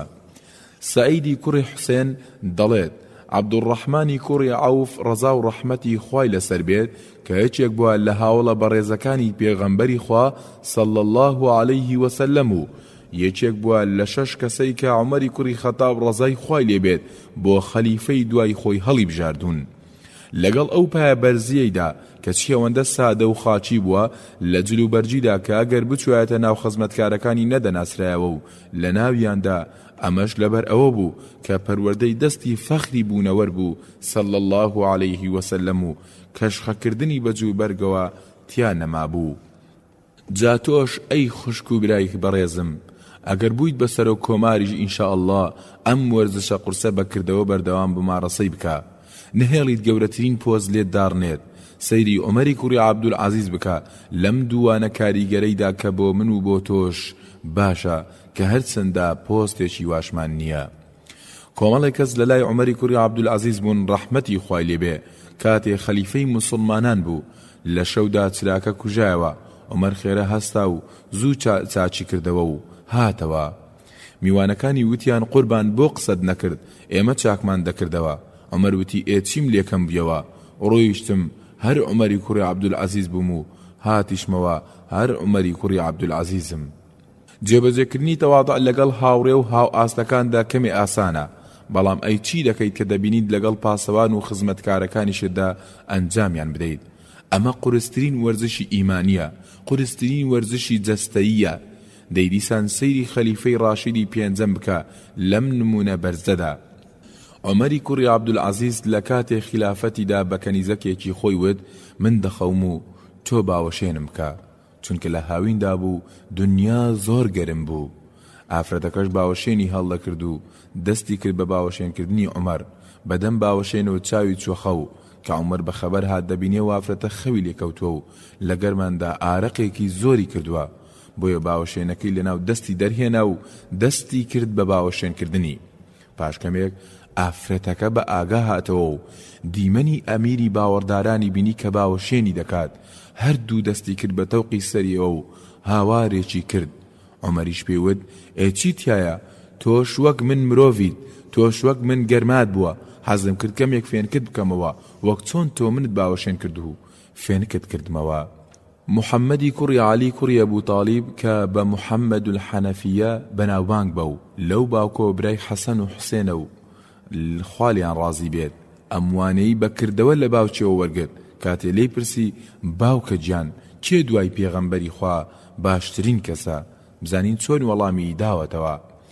محەممەدی کوڕی عەلی کوڕی ئەبوو تاڵیب ڕەزای خوای لێبێت دەڵێ لە باوکم پرسی وتم چێ باشترین کەسە لە دوای پێغەمبەری خوا صلی الله عەلەیه وسەلەم؟ لە وەڵامدا ئەمیری باوەڕداران فەرمووی ئەبوو بەکری سەدیق. تم ئەی لە دوای ئەبوو بەکر؟ ئەویش فەرمووی عومەری کوڕی خەتاب. منیش لەوە ترسام کە بڵێ عوثمان، بۆیە پێشی کەوتم وتم باش ئەو دوانە تۆ؟ لە وەڵامدا پێیوتم من تەنها یەکێکم لە مسلمانان و بەس. لەوانەیە چواردەورت بەکاری چاکە و بەندایەتی و خواناسین و شەو نوێژ و ڕۆژوەکانت بزانن و لە ڕادەبەدە ڕێزت بگرن. تۆ نەکەیت بێدەنگ بیت کە ئەوە دەگەێنێت کە پێی ڕازیت پەنا بەخوا بەڵگو بەرپەتیان بدەرەوە و بڵێ بران بۆ خاتری خوا من چیم وا سەیرم دەکەن ولا ڕادە بەدەر ڕێزم دەکردن و گومانم پێدەبن ئەموانش لە محاضەرەیەکدا دەستمان دەکەوێت لە ئەمیری باوەڕداران عومەری کوڕی عەبدولعەزیز کە لەم بارەی و پێشکەشی تازە بەشداربوانی کاروانی ساڵحانی دەکات بابزانین و چی وتووە و گوێی دڵی بۆ بکەین و گوێ ڕادێرین کاتێک کە سەرنزیکەکانی دەوروبەری عومەری کوڕی عەبدولعەزیز ڕەزا و ڕەحمەتی خوایان لەسەر بێت پێشنیاریەوەیان بۆ کرد کە گوایە لە ژوورەکەی عایشا ڕەزای خوای لێبێت لە پاش گۆڕی پێغەمبەر و دوویارەکەیەوە جێگایەکی تر هەیە کە بەشی گۆڕێکی تر دەکات و پیانوت ئەگەر لە شاری مەدینە نزیک بیتەوە لەم کاتی سەرمەرگەتدا تا لەگەڵ ئەو سێ زاتەدا تۆش بنێژرێ عومەری کوڕی عەبدولعەزیز ڕەحمەتی خوای لێبێت لە وەڵام داوتی سوێند بەخوا سزا و ئازارم بدات جگە لە ئاگری دۆزەخ کە توانەی خۆڕاگریم نییە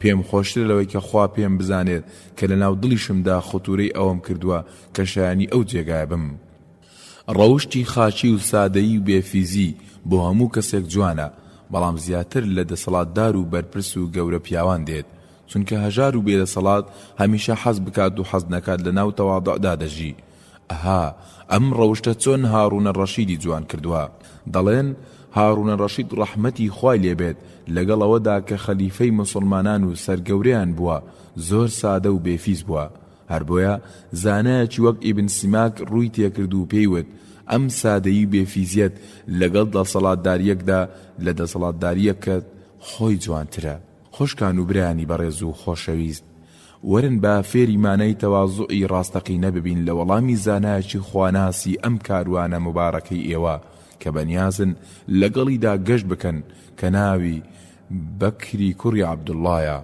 پیاوێک بە مامۆستا بەکری کوڕی عەبدوڵڵای وت تەواضوعم فێر بکە ئەویش لە وەڵامدا پێیوت هەر کاتێک گەیشتی بە مسلمانێک لە خۆت گەورەتر بوو بڵێ پێشی من کەوتووە لە مسلمانیەتی و کردەوەی جواندا و کەواتە لە من باشترە ئەگەر گەیشتی بە مسلمانێک لە خۆت منداڵتر بوو بڵێ من پێشی کەوتوم لە گوناهکردن و کردەوەی خراپدا و کەواتە من لە ئەو خراپترم ئەوەش مەئمونی کوڕی خەلیفە هاڕونە ڕەشیدە و خۆیشی خەلیفەی دوای ئەو بوو وانەیەکی تر لە هونەری سادەیی و بێفیزی فێری سەرکردە و فەرمانڕەوەکانمان دەکات ئەوانەی کە خوا چاکیان بۆ دەکات و خوایان زۆر خۆش دەوێت و خۆیان دەکەن بەناو ئەم کاروانە مبارەکەی ساڵحاندا یەحیای کوڕی ئەکثەم دەڵێ شەوێکیان لە ماڵی مەئمون مامەوە لە شەودا من بەخەبەر بووم بەڵام ئەمیری باوەڕداران وای زانی خەوتوم توینی بوو بۆی من بەخەبەر نێم خزمەتکارەکەی بانگ نەکرد بەڵکو خۆی لەسەر خۆ بە ئەسپایی چوو ئاوی خواردەوە و گەڕایەوە و کۆکەی دەهات دەستی کرد بوو بەدەمیەوە و تا من گوێم لە کۆکەکەی نەبێت ئەوە بوو بەرەبەیان دەرکەوت و کەمێ چاوەڕوانی کرد و پاشکەمێ من جم و جۆڵم کرد ئەویش هاواری کرد ئەڵڵاه ئەکبەر ئەی خزمەتکار باوکی موحەممەد بەخەبەر بێنەوە منیش هاوارم کردوتم ئەی ئەمیری باوەڕداران بە چاوی خۆم هەموو شتێکم بینی کە ئەم شەو ڕوویدا هۆی ئەوەیە خوای گەورە کردوونی بە سەرکردەی ئێمە برای بێفیزم خوشکی خاچیم خۆ بە بچووک سەیرکردن و خۆ بە نزمگرتن مانای وایە ئیسلامەکەت بە گەورە و عەزیز سەیر دەکەیت و بەو ڕەوشتە قورئانیە مەزنەت بانگەوازی بۆ دەکەیت و خۆشەویستی دەکەیت لە لای مرۆڤایەتی بە پێچەوانەوە هەر کەسێ لوود بەرز بێت و خۆی بە گەورە بگرێت و وجود بۆ خەڵکی دانەنێ ئەوە ئاینەکەی سوک دەکات و ئیسلامی عەزیز لە بەرچاوی مرۆڤەکان دەخات و بەو ڕەوشتە نەنگەی خەڵکی لە ئاین دوور دەخاتەوە ئەوەش مامۆستا لەیثی کوڕی مجاهیدە و ئەم ڕاستیەمان لە ڕاستیەکی بچووکدا بۆ بەرجەستە دەکات هەر کەسێ خۆی بەزل بزانێت ئەوە دینەکەی خۆی نزم کردوێتەوە و هەر کەسێکیش خۆی بە بچووک بزانێت ئەوە ئاینەکەی بە بەرز و بڵند و خۆشەویست ڕاگرتووە لە سیفاتی ساڵحانە و لە خۆ بە بچووک زانین و بێفیزیە ماچکردنی منداڵی خزم و دراوسێ و دەستبەریتە گیرفانت و بە کرێنسەکەت لوتی چڵمێنی بسڕیت و دەمی لینچی پاک بکەیتەوە و یان ئەگەر کەوت بڕۆ هەڵی سێنەوە و ئەگەر سەریش کابوو خوێنەکەی بسڕەوە بۆی ببەستە و ماچێکی بکە و 250 دیناری چاپی نوێ عێراقی بکە بە گیرفاندا نەکەیت دەستم بەدامێنێت خێزی لێ بکەیتەوە نەکەیت ماچی منداڵی بچووک نەکەیت یان ئەگەر کەوت ڕوود نێت ڕاکەی بۆ لای هەڵی سێنیتەوە چونکە بەو کارت لە ناو کاروانە مبارەکەی ساڵحان دەکرێتە دەرەوە. سەیری عایشە کە خاڵی ڕازی بێ کە لە سەرەتاوە خەریک بوو لە ناو کاروانەکە بچێتە دەرەوە بەڵام وەک خۆی دەجێڕێتەوە پێغەمبەری خوا صلی الله علیه وسلم دەرسێکی وا گەورەی دادەکا بڕیاریدا لەمە و لاشتی وا دووبارە نەکاتەوە و ئوسامەی کوڕی زەید هەڵسێتەوە و پاچی بکاتەوە. هەردوو مێژونووسی ئیسلامی واقیدی و ئیبن ئەساکر لە عەتای کوڕی یەسارەوە خوالیان ڕازی بێت دەجێڕێتەوە کە لە سەرەتای کۆچەوە ئوسامەی کوڕی زەید خوالی ڕازی بێت تازە هاتبوونە مەدینە تووشی نەخۆشی ئاوەڵە بوو تمەکەی هاتبووە ناودەمی و عایشە خوالی ڕازی بێ کە بینی کەمێ قێزی لێکردەوە و وەک پێویست نەچوو بەدەمیەوە. هەرکە پێغەمبەری خوا صلی الله علیه وسلم هاتە ژوورەوە سەرزەنیشتی دادە عایشەی کرد بەڵکو خۆی دەستی کرد بە شۆرین و خاوێنکردنەوەی دەم و چاوی ئوسامە و پاشان ماچیشی کرد. عایشەش کە ئەو هەڵوێستە مەزنەی لەسەر مەشقی مرۆڤایەتی بینی وتی دەی کە مادەم وایە سوێند بەخوا لەم ڕۆ بەدوا خۆمی لێ بە دوور ناگرم و خاوێنی دەکەمەوە. لەم ڕیواەتی ئیبن سعددا عایشە ڕەزای خوا لێبێت دەڵێت جارێک ئوسامە پێی هەڵکەوت و سەری دای بە قەراغی دەرگاکەدا و تەوێڵی خوێنی لێهات و پێغەمبەر صلی الله علیه وسلم فەرمووی ئەی عایشە خاوێنی بکەوە. عایشە بێزی لێ کرد و بۆیە پێغەمبەر صلی الله علیه وسلم خۆی هەستا و خوێنەکەی بەدەم سڕی و هەمووی چووە بەدەمیەوە و فەرمووی ئەگەر ئوسامە کچ بوایە سەر تاپات جلی جوان و ڕەنگینم لەبەر دەکرد و هەموو جانم دەکردە ئاڵتون. هەندێک کەس لەم سیفەتە مەزنەی پێغەمبەری خوا صلی الله علیه وسلم کە دیدەنی ساڵحانە مەحرومە و بێبەشە کاتێ کەمێ ئاستی بەرز دەبێتەوە ئیتر چ لە حکومەتدا بێت یان چ لە زانست و زانیاریدا بێت یان لە بەرتەمەنەکەی بێت ئیتر داما و بەتەمایە خەڵکی سەلامی بۆ بکەن و لە حضوریدا هەڵچن و هەموو کارەکانی بۆ ئەنجام بدەن و هەمیشە بیخەنە پێشی پێشەوە لە پێش هەموواندا هەر شتێدا بەشکرا بەشی ئەوی لێ بدەن. ئەمانە سیفاتی ساڵحین نین بەڵکو لەسەر زانایان و مامۆستاکانی ئاین و بانخوازانە کە پێچەوانەی ئەو خاڵانەی پێشوو بن و سەیرێکی وردی ئەم دوو هەڵوێستە بکەن و پند لە خەلیفەی چوارەم ئامۆزای خۆشەویستی پێغەمبەرمان صلی الله علیه وسلم وەربگرن کە دەڵێت ئیبن عەساکیر هێناویەتی لە ڕازانەوە ئەویش لە عەلی کوڕی ئەبوو تاڵیب خوا لێ ڕازی بێ دەفەرمێ سێ شت لووتکەی بێفیزی و خۆبەکەم زانینە. یەکەم دەست پێشخەری دەکات لە سەلامکردن لەو کەسانی پێی دەگەن. دووەم ئاساییە لە لای لە خوارە و مەجلیسەوە دابنیشێ و ڕقی لە ڕیا و ڕووپامایی و شوڕەتە.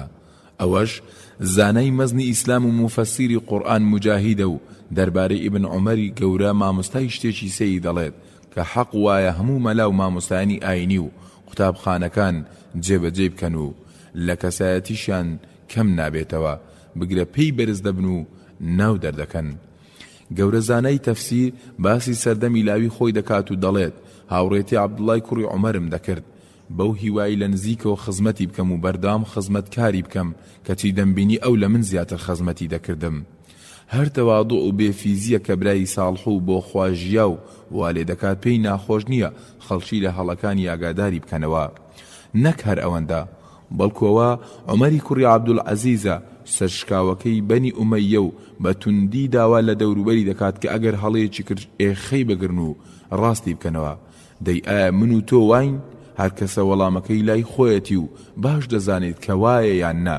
گەروای پیرۆزبایی لێ دەکەم لە کاروانی ساڵحان و گەرواژنی سەرخۆشی لێ دەکەم لە کاروانی ساڵحان و گەروانەبی.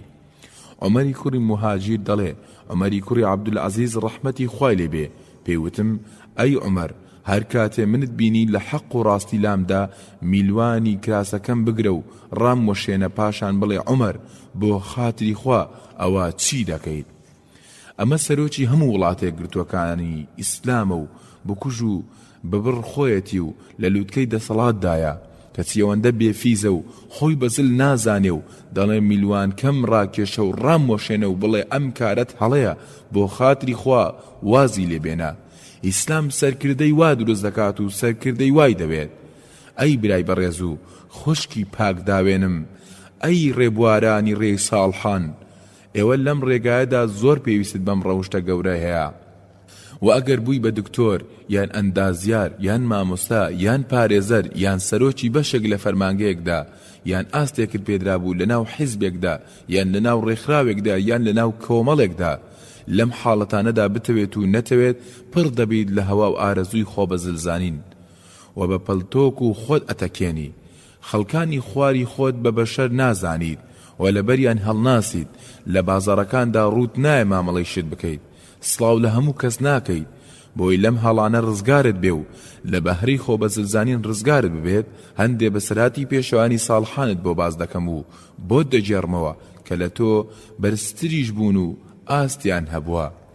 حەنظەڵە دەڵێ سالمی کوڕی عەبدوڵای کوڕی عومەر خوالیان ڕازی بێ من بە چاوی خۆم بینی دەهاتە بازار و خۆی شت و مەک و پێداویستی ماڵەوەی خۆی دەکڕی بۆیە زۆر نیگەران دەبووم کە ئەندامانی سەرکردایەتی لایەنە ئیسلامیەکانم لە کوردستان دەبینی کە نەدەهاتنە بازارەوە کەس نەی ئەبینین و لە ناو دیکس و سیاری جامتاریکدا بە خێرایی بە بازاردا دەڕۆیشتن و لە دوای مەغریبێکی درەنگ بە شەرمەوە بەدزیەوە دەهاتنە بازار بێگومان بە ئۆتۆمبیل بە پەلا سەیریان کورد دەکرد و دەڕۆیشتنەوە کامەش بۆنی خۆ بە زلزانین و خۆ بە زیاتر سەیکردنی تێدایە وایان زانیوە بەوە کەم دەکەن و کەسایەتی دەشکێت بەڵام دەبووە ئەویان بزانیە کەس کەسایەتیان نەدەشکا و بەڵکو دەچوونە ناو کاروانی ساڵحانەوە. ئەبوو هوڕەیرە خوالی ڕازی بێ دەڵێ جەعفەری کوڕی ئەبوو تاڵیب خوالی ڕازی بێ کە ئامۆزای پێغەمبەری خوایە صەڵی الله عەلەیه وسەلەم شەهیدی سەرکردەی جەنجی موعتەیە. ئەم پیاوە بەرزە هەژار و کەم دەستەکانی زۆر خۆش دەویست و دەچوە ناویان و لەگەڵیاندا دەنیشت و قسەی خۆشی بۆ دەکردن و ئەوانیش قسەیان بۆ ئەو دەکرد تاوای لێهات بوو پێغەمبەری خوا صەڵی الله عەلەیه وسەلەم چ ناوێکی لێ نابوو ناوی نابوو باوکی هەژاران. ئەی برای ساڵحم لەم کاروانە مبارەکەدا ساڵحەم مەرجی قورست لەسەر دەگرن و ئەگەر نەتوانی بیان کەیت و گران بێت لات ئەوە ناهێڵن لەگەڵیاندا بڕۆیت. یەکێک لەو کاراناوەیە کە لە جێیەکدا دانیشت بوون مهێڵە چوار دەورەکەت بە پێوە بن و فەرمووی دانیشتنیان لێ بکە وەگەم ڕووداوی عومەری کوڕی عەبدولعەزیز و وەزیر و یاوەرەکانی. عومەری کوڕی عەبدولعەزیز ڕەحمەتی خوای لێبێ بوو بە خەلیفەی موسڵمانان خەڵکی لە دیوەخانی خلافەتدا لە حوزوری داوەستا بوون و عومەر زۆری پێ ناخۆش بوو لە دڵی خۆیدا بۆیە ڕووی تێکردن و وتی ئەگەر ئێوە بە پێوە دەبن ئەوە منیش با هەڵسمەوە سەر پێ و ئەگەر ئێوەش دادەنیشن ئێمەش لەگەڵتان دادەنیشین چونکە خەڵکی تەنها لە حوزوری پەروەردگاری جیهاندا بە پێوە دەوەستن. زۆر کەس هەن لوتبەرزی و خۆ بە زلزانی ناهێڵێ کە چۆن بۆ پرسێک یان چۆن بۆ کۆڕێکی ئاینی یان ڕۆشنبیری یان ئەدەبی لە هەر جێگێک چۆڵ بێ دانیشن بەڵکو هەمیشە قۆتە قۆتی ڕیزەکانی پێشەوەیانە و یەکسەر بۆ سەرەوەی مەجلیس دەکوتن. بەڵام ساڵحان وانین بەڵکو با پێکەوە بچینە خزمەت سەرکردەی گەنجانی بەهەشت حوسێنی کوڕی عەلی وانەیەکمان پێ بڵێتەوە دەربارەی شێوازی دانیشتنەکانی پێغەمبەری خوا صەڵی الله عەلەیه وسەلەم. حوسێنی کوڕی عەلی کوڕی ئەبوو تاڵیب خوالیان ڕازی بێ دەڵێ لە باوکم پرسی دەربارەی جێگەی دانیشتنەکانی پێغەمبەر صەڵی الله عەلەیه وسەلەم لە وەڵام داوتی هەر کاتێ بیویستە بچێتە ناو کۆڕێکەوە سەیری دەکرد بزانێ کۆتایی خەڵکەکە لەکوێدایە و لەوێدا دەنیشت و فەرمانیشی دەدا کە هەموو هاوڵان بەو شێوە بستنە ناو کۆڕ و دانیشتنەکانەوە.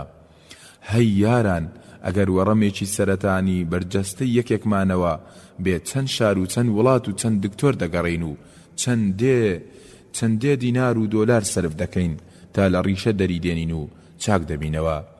ئەی بۆچی گوێ نەگرین بۆ زانەی خواناس و ساڵحی ناو هاوڵان عەبدوڵای کوڕی سەلام ڕەزای خوای لێبێ کە چۆن وەڕەمی سەرەتانی خۆ بە زلزانی و فیز و گەورەی نواندنی لە ناو دڵیدا دەردەهێنا بە هەر هۆیەک بووایە. ئیتر نەدەترسا لەوەی کە کەسایەتی بێتە خوارەوە و بچووک بێتەوە لە بەرچاوی خەڵکی چونکە پەروەردەی دەستی پێغەمبەرمان بووە صەڵی الله عەلەیه وسەلەم کە دەیفەرموو هەر کەسێ لەبەر خاتری خوا خۆی بەکەم و بچووک سەیر بکات لەناو خەڵکیدا خوای گەورە پلە و پایی بەرز دەکاتەوە و لەناو خەڵکیدا ئیتر بیەوێت یان نەیەوێت دەی با بچینە خزمەت عەبدوڵای کوڕی سەلام و خۆمان نەشتەرگەری بکەین. دەجێڕنەوە عەبدوڵای کوڕی سەلام خوالی ڕاستی بێ بەناو بازاردا تێپەڕی و کۆڵێ داری بەسەر شانەوە بوو. لێیان پرسی بۆچی ئەم کۆڵە دارەت هەڵگرتووە؟ خۆ تۆ پێویستت پێی نییە و خوا وەزئی باش کردووی. لە وەڵامداوتی ویستم نەفسم بشکێنم و لە لووتبەرزیەکەی بیخەمە خوارەوە خۆ بەزەزانی لە خۆمدا دەڕنم چونکە پێغەمبەری خوا صلی الله عليه وسلم فەرموویەتی ناچێتە بەهشتەوە هەر کەسێک میسقالە زەڕێک ئەوەندەی تۆوی خەردەلێک لووتبەرزی و خۆبەزلزانی لە دڵیدا بێت. پێشتریش عومەری کوڕی خەتاب شەهیدی سەرکردە ئەم نەشتەرگەریەی بۆ خۆی کرد و سوودێکی باشی لێوەرگرت و بە پێخاوسی چوو بۆ مزگەوت و بۆ نوێژی جەژن.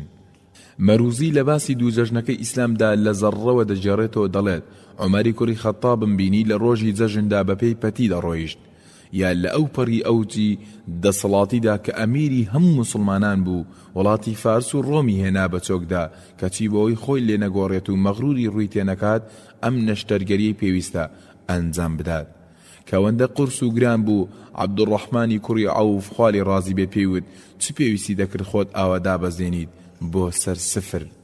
دەینووری لە محەممەدی کوڕی عومەری مەخزومیەوە ئەویش لە باوکیەوە دەجێڕێتەوە دەڵێ عومەری کوڕی خەتاب خوالی ڕازی بێت هاواری کرد وەرن بۆ نوێژی جەماعەت هەموو خەلیفەکان ئەگەر بیانویسایە جەماعەت کۆ بکەنەوە و شیعاری ئەسسەڵات الجەماعەیان دەوتەوە. کاتێ خەڵکی کۆبوونەوە کە زۆر بوون ئەوجا عومەر چوە سەر مینبەر و سوپاسی خوای کرد بە زۆرێ کە شایستەی بێت و پاشان سەڵاواتی لەسەر پێغەمبەرەکەیدا صلی الله عليه وسلم و پاشان وتی ئەی خەڵچینە کاتی خۆی بە مناڵی مەڕ و بزنم دەلەوەڕاند بۆ خاڵوانم لە هۆزی مەخزوم و ئەوانش لە بەرامبەریدا یەک مشت خورما و مێوژیان پێدام و ئەو ڕۆژەم پێدەبردە سەر و چ بردنە سەرێک پاشان لە مینبەرەکە هاتە خوارەوە. عەبدوڕەحمانی کوڕی عەوف خوالی ڕازی بێت پێیوت ئەمیری باوەڕداران چ سودێکت لەو قسانە وەرگرت جگە لەوەی خۆتت پێسوو کرد واتە عیبدارت کرد. عومەریش وتی واز بێنە ئەی کوڕی عەوف من تەنها بووم دەرونی بەدم قسەی بۆ دەکردم و دەیوت پێم تۆ ئەمیری باوەڕدارانیت و چێ هەیە لە تۆ باشتر بێت. منیش ویستم حەقیقەتی بۆ ڕوون بکەمەوە و خۆمی پێ بناسێنم. شان بەشانی عومەری کوڕی خەتاب خوالی ڕان ڕازی بێت خەلیفەی مەزنی چوارەمیش عەلی کوڕی ئەبوتاڵیب خوالی ڕازی بێت ئەم خۆشکاندنانیان کردووە و خۆی کۆڵی خۆی هەڵگرتووە و ئامادە نەبووە بیدا بە کەس بۆی هەڵگرێت. بابزانین چۆن خۆ بە کەورەزانینی لەناو دەرونیدا ڕیشەکەن کردووە و وەک وەڕەمی سەرەتانی. بوخاری ڕەحمەتی خوای لێبێت لە کتێبی ئەدەب المفرەددا لە ساڵحی قوماش فرۆشەوە ئەویش لە نەنکیەوە دەجێڕێتەوە کەوتێتی عەلی کوڕی ئەبوتاڵیبم بینی خوالی ڕازی بێت هەندێک خورمای کڕی بە درهەمێک و هاڵی گرت و نای بەشانیەوە بەرەو ماڵ و منیش پێموت یان پیاوێک پێیوت من بۆت هەڵدەگرم ئەی ئەمیری باوەڕداران. عەلی فەرمووی نەخێر شتی وا ناکەم مناڵدار خۆی شایانە پێداویستی خۆی هەڵبگرێت. برای گوێگرم خوشکی بەڕێزم دەمانێت ساڵح ببین و شانە خڕە دەکەین بۆ ناو کاروانی ساڵحان کەچی کاتێ بایعی وەردەگرین یان لە بازار شتێکی کەمێ قەبەت کڕیوە ڕوود نایە هەڵی بگری و خێرا دەست لە تەکسی یان ماتۆر بار ڕادەگریت. دەی ئەم جارە شتێکت کڕی لە بازارەوە بینێ بە شانتەوە و بیبەرەوە بۆ ماڵ و نەفسی سەرکەش نزم کەرەوە. ئەم کارە بۆ من و تۆ کەمێ سووکترە بەڵام بۆ بەرپرس و ئازبەرزەکان و وەرزشێکی زۆر قورسە خوا ڕەحمیان پێ بکات و بتوانن ڕەجی کیبر و خۆبەزلزانی لەبن بێنن لە ناو دڵیاندا. ئەی خوشکی موسڵمانم ئەزانن پەتایەکی ترسنا خۆی کردووە بە ناوتاندا پەنا بەخوا خوشکانی ئیماندارم خوشکانی باوەڕدارم خوشکانی ساڵحەم ئەم پەتایە پشتشکێنە و ئەگەر وریای نەبن نەک لە ناو کاروانی ساڵحان وەرناگیرێن بەڵکو بۆنی بەهشتیش ناکەن چونکە لە خۆبایی بوون و خۆلێگۆڕان و لوودبەرزی لە دوایە. بۆ نمونە لوودبەرزی ناهەڵێت تەواضوعت تێدا دروست ببێ و جلو بەرجی 6 مانگ لەمەوبەر لەبەر ناکەیت چییە کۆن بووە نان ناکەیت ئەمە چییە وەزع باش بوو و مەعاش باش بووە خۆبووکەکانی تریژ نایکەن.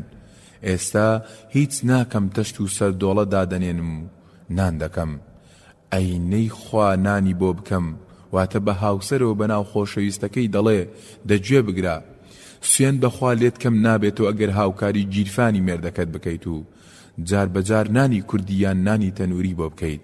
فاتیمەت الزەهرا خوالی ڕازی بێ کچی پێغەمبەر بوو خێزانی عەلی کوڕی ئەبوتاڵیب بووە کەچی نانی کردووە و هەویری شێلاوە دەی تۆ کچی کێت پێ دەڵێن لەم نمونەیە ورد بەرەوە و ڕێگای ساڵحان کوێر مەکەرەوە.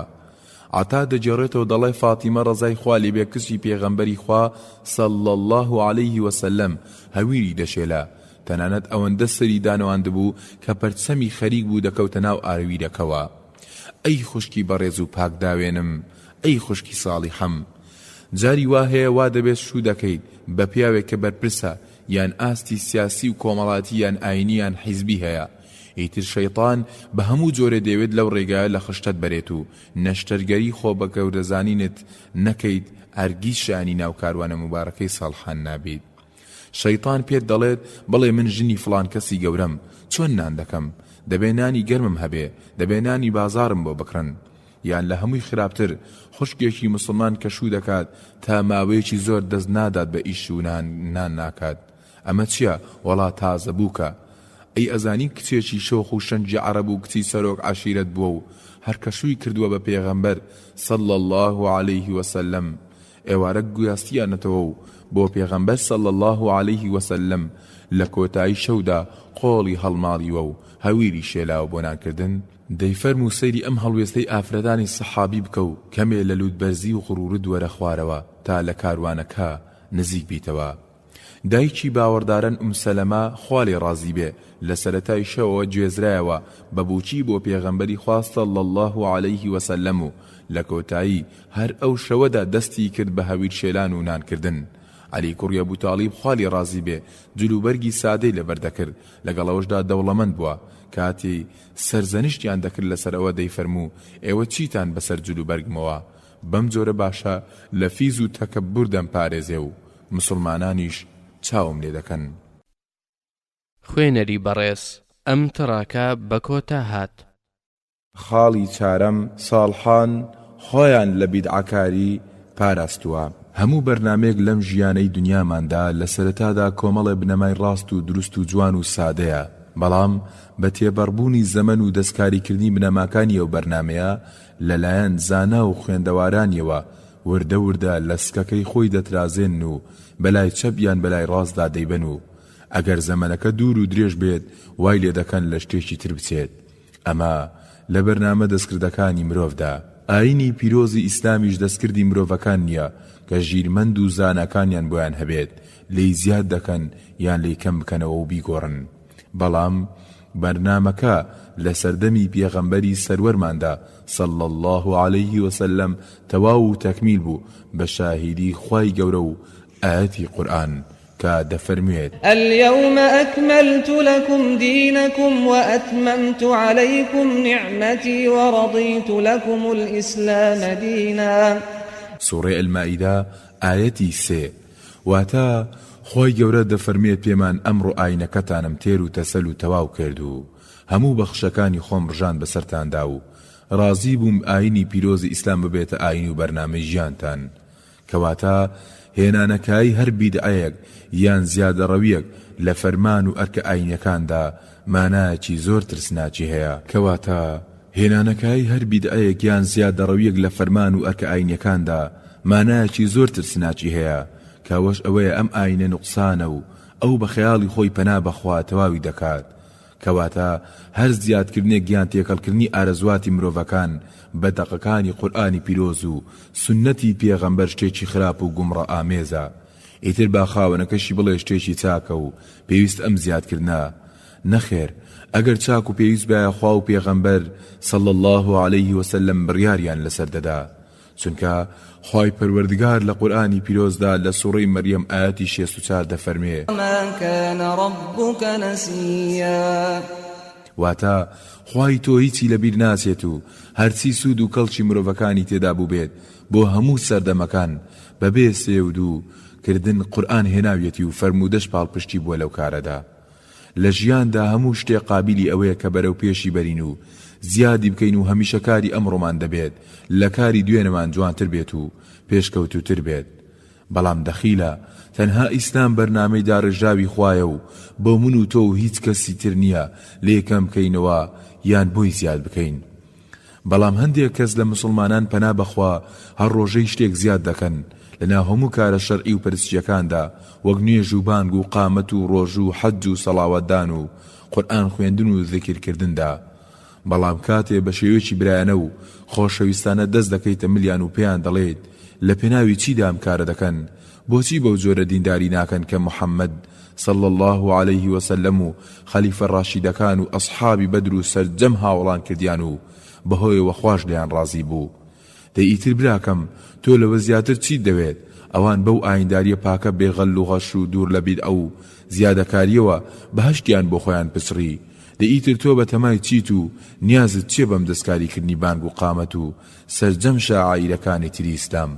لە وەڵامدا دەڵێت ئێمە بە نیازی خۆمان گوڵ دەچێنین و چاکە دەکەین و لە بەرژەوەندی خودی ئیسلامە کە ئەو کارە دەکەین و نیەتمان چاکەیە. دەیبرای مسلمانم، زۆر خەتەر و ترسناکە زیادکردنی بڕگەیەکی بۆ دین یان کەمکردنەوەی. ئیتر باوا بزانی خوا غەزەبت لێ ناگرێت ئەگەر نیەتت پاک بێت.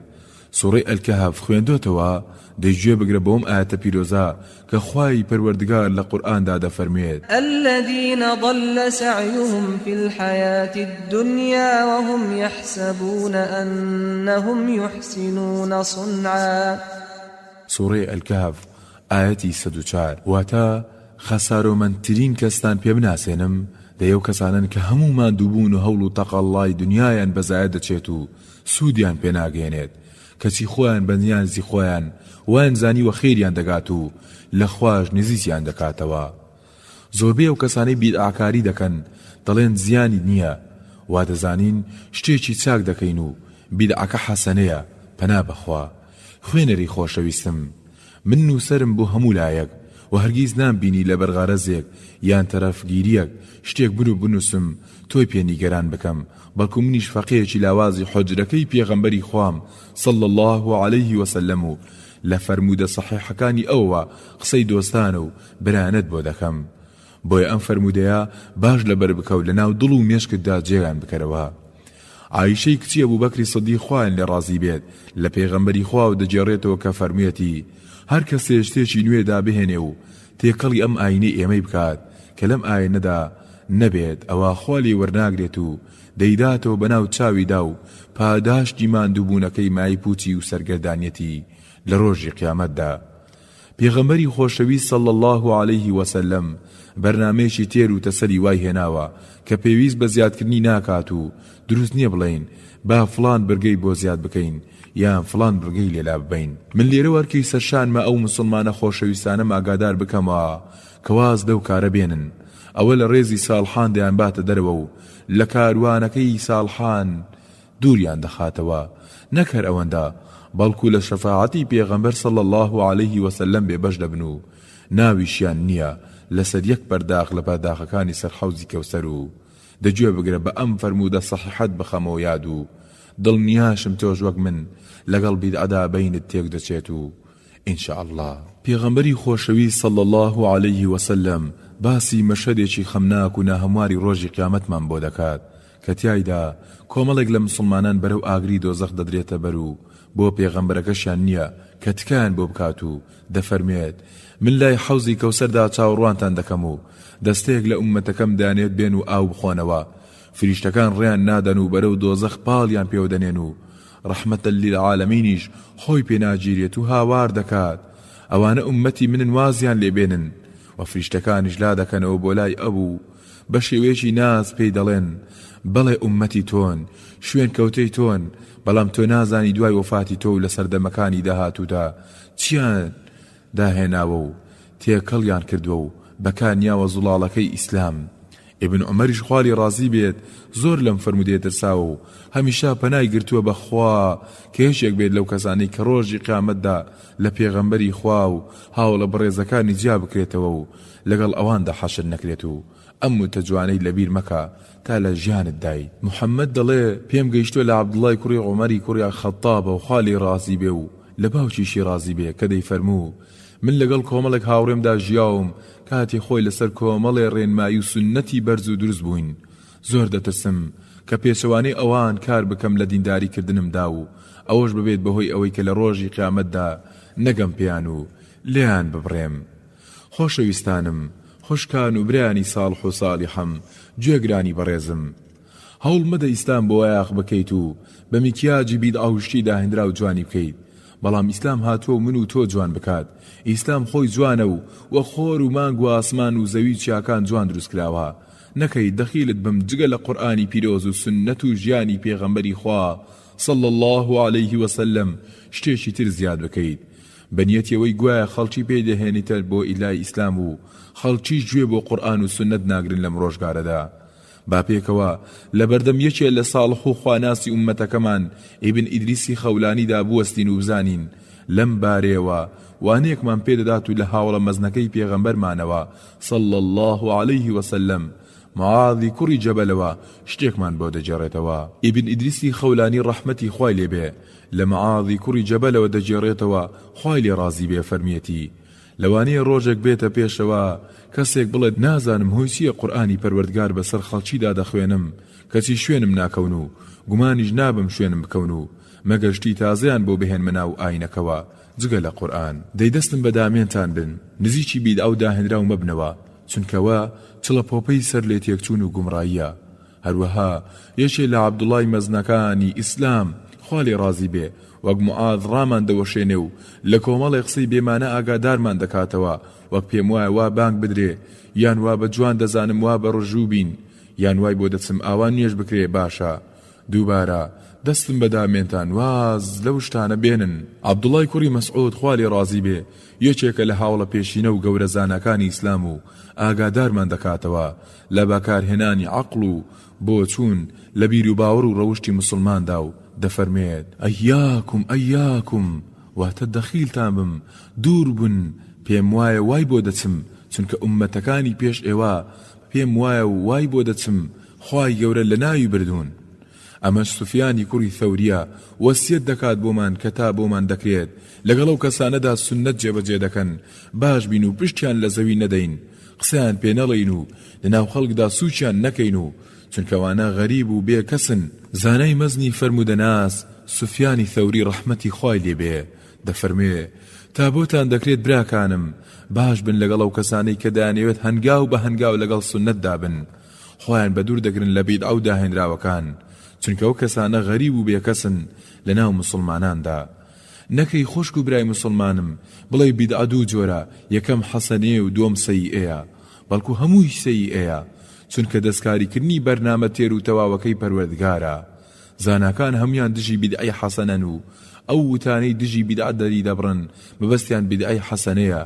ئەجینا منداڵێکیش دەزانێت بیدعەی سەیئە حەرامە با هەر نیەتێکی هەبێت. دەی بابچینە خزمەت عەبدوڵای کوڕی مەسعود خوا لێ ڕازی بێت بزانین دەربارەی ئەو کەسانی ذیکری خوا دەکەن بەڵام لەسەر شێوازی پێغەمبەر نا بەڵکو لەسەر شێوازێکی داهێنراوی نوێ، با بزانین چیان پێ دەڵێت و چیش بە ئێمە دەڵێت.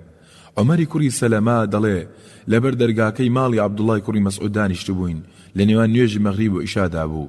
پێشەوەی لە دەرگا بدەن ئەویش فەرمیان لێ بکات یان چاوەڕوانی هاتنە دەروایان کرد تا لەگەڵیدا بچن بەرەو مزگەوت و شەرمیان دەکرد لە دەرگای مامۆستای مەزنیان بدەن. لەم کاتەدا ئەبوو موسای ئەشعەری خوا لێ ڕازی بێت هات و هەر لە دوورەوە هاواری کرد ئەی ئەبوو عەبدوڕەحمان خێراکە وەرە دەرەوە. عەبدوڵایش بەپەلە هاتە دەرەوە وتی چی ئەبوو موسا شتێک ڕووی داوە وا لەم کاتەدا بەم شێوەیە هاتوویت؟ ئەبوو موسا وتی نەخێر شتێکی وا ڕووی نەداوە، بەڵام من لە مزگەوتدا پێش کەمێک شتێکم دیوە کە لەوانە شەکارەکە خێر بێت، بەڵام من تێک چووم و مێشکم تەقی خۆ خێریشە، بەڵام منی تێکدا کۆمەڵێک لە مزگەوتدا دانیشتبوون و ذیکری خوا دەکەن، یەکێکیان پێیان دەڵێت ئەوەندە جار سوبحان الله بکەن و ئەوەندە جار ئەلحەمدولله بکەن و ئەوانیش بەپێی ئەو ژمارەی ذیکرەکان دووبارە دەکەنەوە. عەبدوڵڵا بە بیستنی ئەم هەواڵە تێک چوو و تووڕە بوو، بۆیە بەپەلە بەرەو مزگەوت کەوتە ڕێ و ئێمەش هەمومان بە دوایدا ڕۆیشتین تا گەیشتنە مزگەوت و چوو بۆ لای ئەو کەسانە و پێیوتن چەند خێرا لە ڕێگای ڕازلاتاندا و گومڕابوون، بۆ خاتری خوا هێشتا هاوڵانی پێغەمبەری خوا زیندون و خێزانەکانی گەنجن و جلو بەرگ و قاپ و قاچاقەکانی وە خۆی ماوەتەوە و نەگۆڕاون.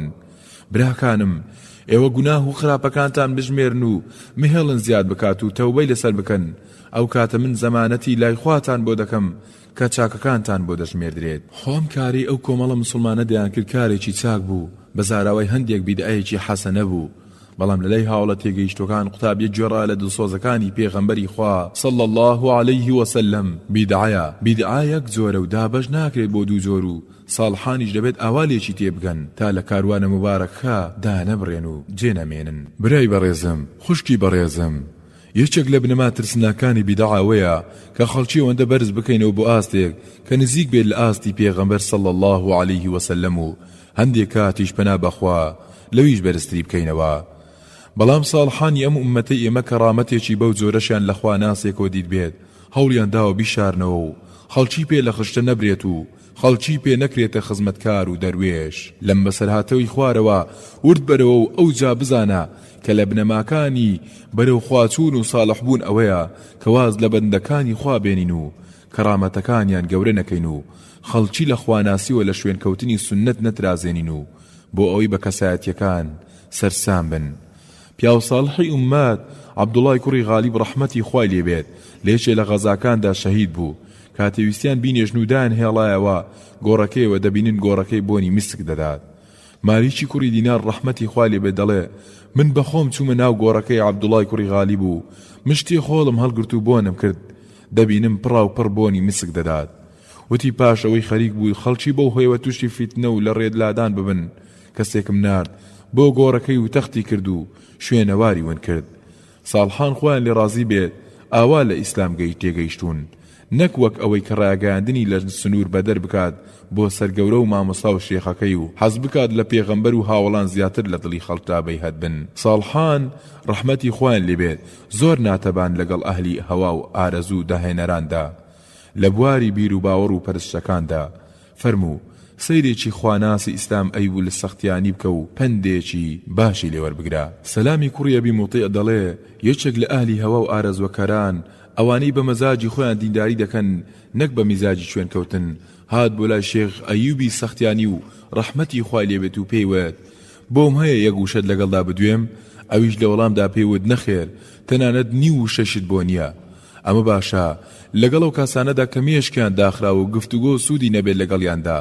بەڵام برای ساڵح و بۆ خوا سڵحا و دەتوانیت بە شێوێکی هێمنانە و لەسەر خۆ خەڵکانی ڕاهاتوو لەسەر بێدە بەرەو کانیاوی زوڵاری سنەتی پێغەمبەر صلى الله عليه وسلم بجێڕیتەوە و ئەوەش زۆرێکە لە زۆرەکانی خزمەتکردن بە ئاینی پیرۆزی ئیسلام و نزیکبوونەوەی دڵەکانە لە یەکتری. جابرا و خوشکانم ئەگەر شتێک تێکەڵ کرابوو لە عیبادەتەکان لەوتا یان کردەوەیەک تۆوەری مەگرە و کاری پێمەکە چونکە ئەو زانستە کە لە پێغەمبەری خواوە صلى الله عليه وسلم پێمان گەیشتووە و ئەگەر شتێک لە دوای ئەو زیاد کرابوو با زۆر جوان و چاک و ڕازاوەش کرابوو نابێت کاری پێ بکەیت و ئەوزائیش ڕەحمەتی خوای لێبێت بۆ ئەو مەسلێ ئاماژە دەکات و دەفەرمێت زانا و پێشەوای شامیەکان و پارێزەری سنووری ئیسلام ئەوزائی ڕەحمەتی خوای لێبێت دەفەرمێت ئەو زانست و زانیاری کە دەبێت وەری بگرین ئەوەیە کە لە هاوڵانی پێغەمبەری خواوە صلى الله عليه وسلم پێمان گەیشتووە و ئەوەی لەوانەوە پێمان نەگەیشت بێت ئەوە پێی ناڵێن زانست. جا دەخیلت بم برای مسلمانە نەکەی دەمارگیری واد لێ بکات پاش ئەوەی بۆیشت دەرکەوت کە ئەو کارە یان ئەو تێ ذیکرت بیدعە و لە پێغەمبەری نازدارەوە پێمان نەگەیشتوە صلى الله عليه وسلم تۆ هەر بەردەوام بیت لەسەری. ئەوەش دەرمانخانەکەی ئەیوبی سەختیانێ و لەمبارەی و ئامۆژگاریەکی جوانمان پێشکەش دەکات و ئاگادارمان دەکاتەوە لە پاژە ڕۆژی کردەوە بیدعەکان. سانەی ساڵح و خواناس ئەیوبی سەختیانی ڕەحمەتی خوای لێبێت دەفەرمێت تا خاوەن بیدعە زیاتر خۆی هیلاک بکات لە کردەوە بیدعەکانیدا زیاتر لە خوای گەورە دوور دەکەوێتەوە پەنا بەخوا. کەواتە من و تۆ بۆچی کردەوەی بکەین کە دڵنیانی لێمان وەردەگیرێت یان نا؟ ئەی بۆچی کردەوە گەلێک نەکەین کە سنەتن و بە دڵنیاییەوە لێمان وەربگیرێت ئینشاء الله. شتێکی نزیک لەممانەیە ئەو وتە بە نرخی ئیبن عەباسە خوا لێ ڕازی بێت کە سوودێکی چاکمان پێدەگەێنێت لە ڕزگاربوون لە پەتای بیدعەکان. عەبدوڵای کوڕی عەباس کە یەکێکە لە عەبدوڵای مەزنەکانی ئیسلام خوا لێ ڕازی بێت دەفەرمێت تەنها قورئانەکەی پەروەردگار و سنەت و ڕاڕاوەی پێغەمبەرەکەی صلى الله عليه وسلم ڕێگە و ڕێبازی ڕاستەقینەمانە و هەر کەسێ بەدەر لەو دوانە هەرڕاو بۆ چوون و شتێکی خۆی هەبێ من نازانم ئایا لە نامەی چاکەکانیدا دەنووسرێت یان نا لە نامەی خراپەکانیدا. جا گوێگری بەڕێز و خۆشەویستم من و تۆ بە تەمای وەرزێکی زۆر قورسین ئەویش ماڕەسۆنێکی دوور و درێژە کە ڕاکردنە بە دوای کاروانی ساڵحاندا. بۆیە دەبێت سنەتی پێغەمبەر صلی الله عليه وسلم و چواریارەکەی زیندوو بکەینەوە و پێویستە لەو پێناوەدا زۆرێ لەو شتانەی کە جاران وەک دین و وەرمانگرت بوون پابەند بین پێیانەوە وازیان لێبێنین و لە باتی هەموو بیدعەیەکدا سنەتێک زیندوو بکەینەوە و ئیتر با لەو پێناوەشدا هەندێک لێت زویر ببن و ناوت بە خراپە بزڕێنن. ئەوە عومەری کوڕی عەبدولعەزیزە ڕەحمەتی خوای لێبێت پێی خۆشە پارچە پارچە گۆشتی لێبێتەوە لە بەرامبەر مراندنی بیدعەیەک و زیندووکردنەوەی سنەتێکدا. عومەری کوڕی عەبدولعەزیز ڕەحمەتی خوای لێبێت دەفەرمێت ئەگەر هاتوو لە سەردەستی مندا خوای گەورە بیدعە و داهێنراوێک لەناو بەرێت و سنەتێک لە سەردەستمدا زیندوو بکاتەوە ئیتر زۆر ئاسایە لەلام لە بەرامبەریدا پارچێک لە لەشم لێ بێتەوە تا لە ئاکامدا هەموو گیانم لەو پێناوەدا لەناو بچێت. ئەوەش بۆ خوا هێشتا کەمە. دژایەتیکردنی بیدعە و هەوڵی مراندنی کارێکی زۆر بەرز و پیرۆزە، چونکە ئیسلام سەوزاییەکی جوان و ڕازاوەیە. پارێزگاریکردن لەو سەوزایە واجبی سەرشانی هەموو مسلمانێکە و ئەو کارەش بە بژارکردنی بەردەوام دەبێت، واتە هەڵکێشانی هەر جیا و گژێک لە بینەکاندا سەوزبوون و زیان بە جیا و گژە ئەسڵیەکان دەگەێنێت. باخەوانیش زۆر بەهێمنانە ئەو جیا و گژە نامۆیانە لە ڕیشک دەردەهێنێت و ئاژا و بەرەبەرەکانی برا مسلمانە بیدعەچیەکان ناکات و ڕقەبەرایەتیان ناکات، بەڵکو زۆر بە ژیرانە و لەسەر خۆ ڕزگاریان دەکات لێی.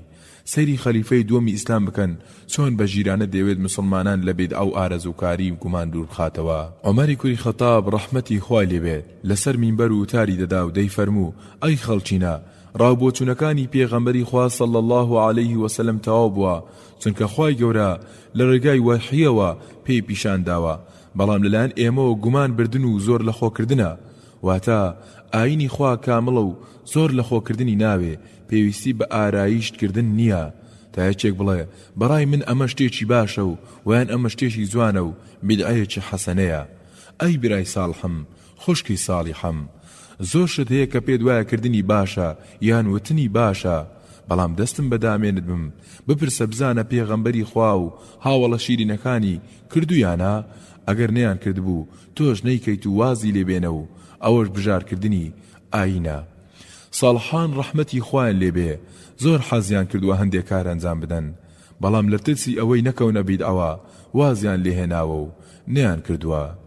لەوانە ڕەبیعی کوڕی ئەبی ڕاشید ڕەحمەتی خوای لێبێ دەڵێ ئەگەر سەرپێچی و پێچەوانەی پێشووی خۆم نەبوایە کە ئەوان شتی وایان بەڕەوا نەزانیوە بۆ مسلمان، ئەوە کونجێکی چۆڵ و هۆڵم بۆ خۆم دەدۆزیەوە و تێیدا بەتەنها مردن بۆ خۆم و خواناسیم دەکرد. لە ڕیوایەتێکی تردا خەلەفی کوڕی حەوشەب لە ڕەبیعی کوڕی ئەبی ڕاشیدەوە دەجێڕێتەوە کە فەرموویەتی ئەگەر دەمزانی نەدەچوە خانەی بیدعە و ئەو سەری خۆم هەڵدەگرت و دەچوومە ناو ئەو چێوانە و لەوێ بۆ خۆم هەمیشە خواناسیم دەکرد. ساڵحان ڕەحمەتی خوایان لێبێت زۆر ترساون لە بیدعەکاری و زۆر وردەکار بوون لە خۆپاراسن لێ و وەک مسلمانان ئەمڕۆ نەبوون کە نەک خۆیان لە بیدعەکان ناپارێزن، بەڵکو یان بەڵگەی بۆ دەدۆزنەوە و دەڵێن شتێکی جوانە و زیانی نییە و یەک تۆز و تند و تیژ نین لەگەڵ بابای بیدعەکاردا و بەڵکو لەگەڵ وابەستەیەکدا بە قورئان و سنەتەوە فەرقی ناکەن.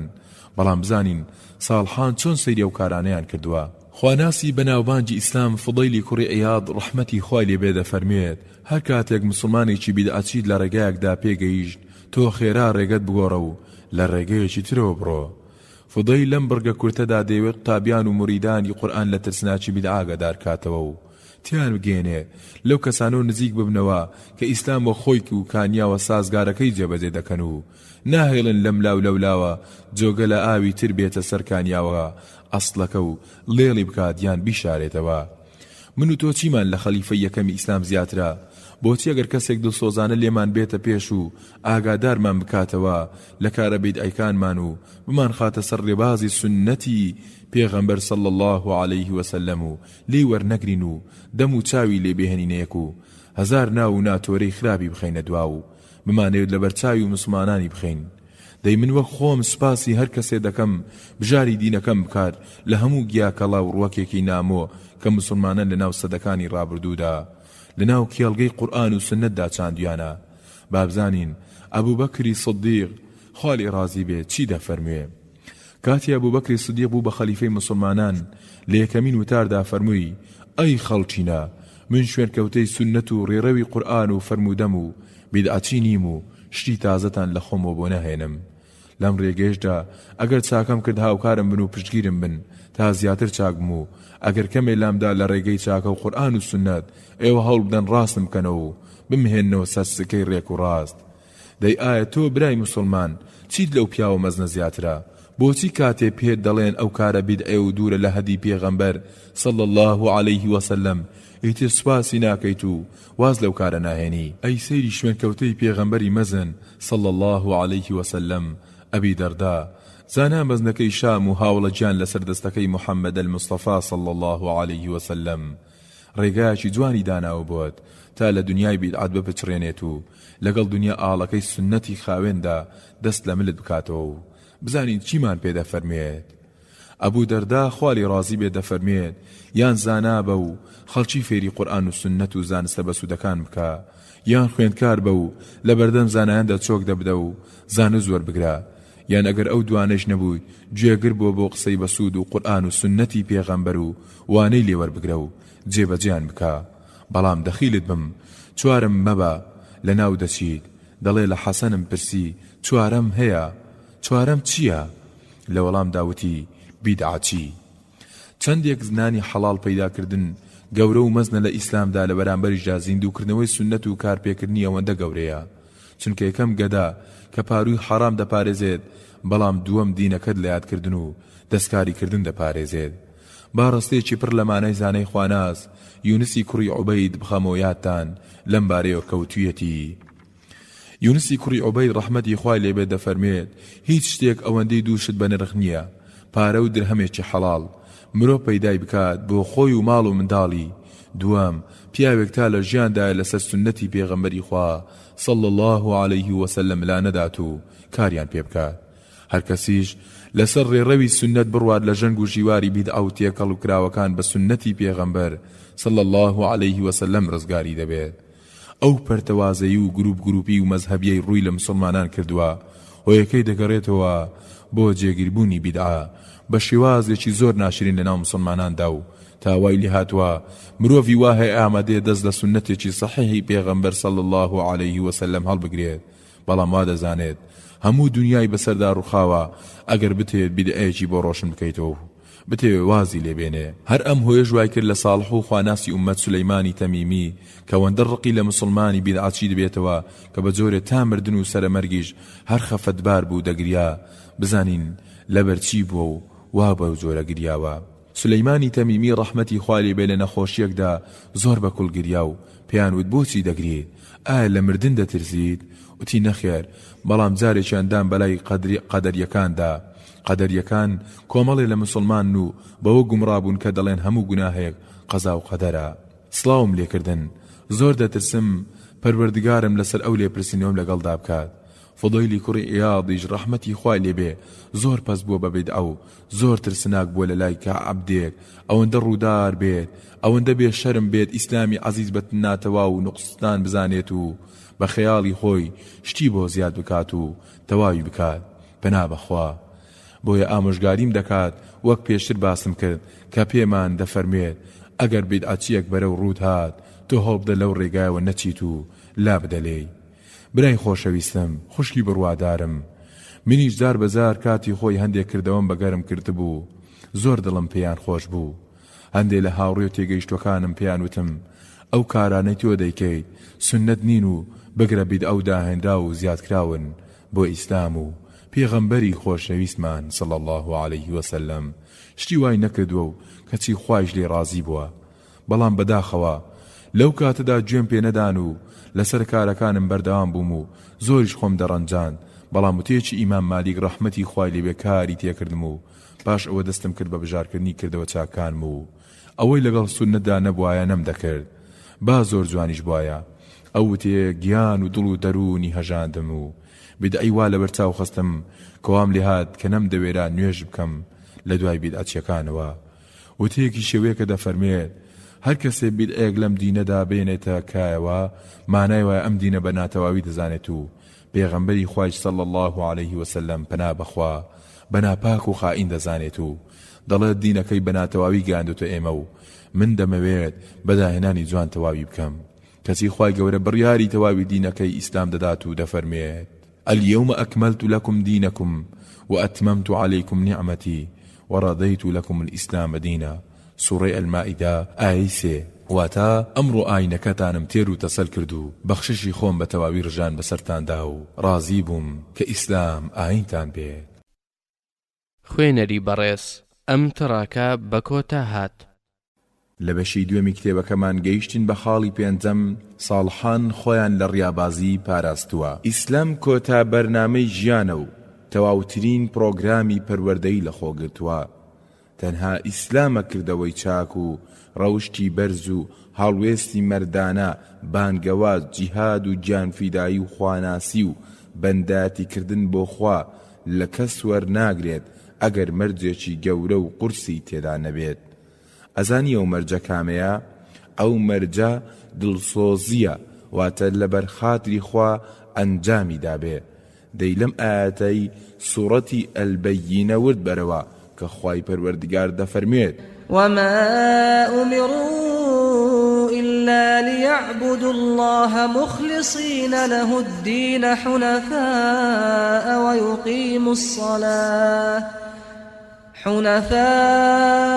ويقيموا الصلاة ويؤتوا الزكاة وذلك دين القيمة.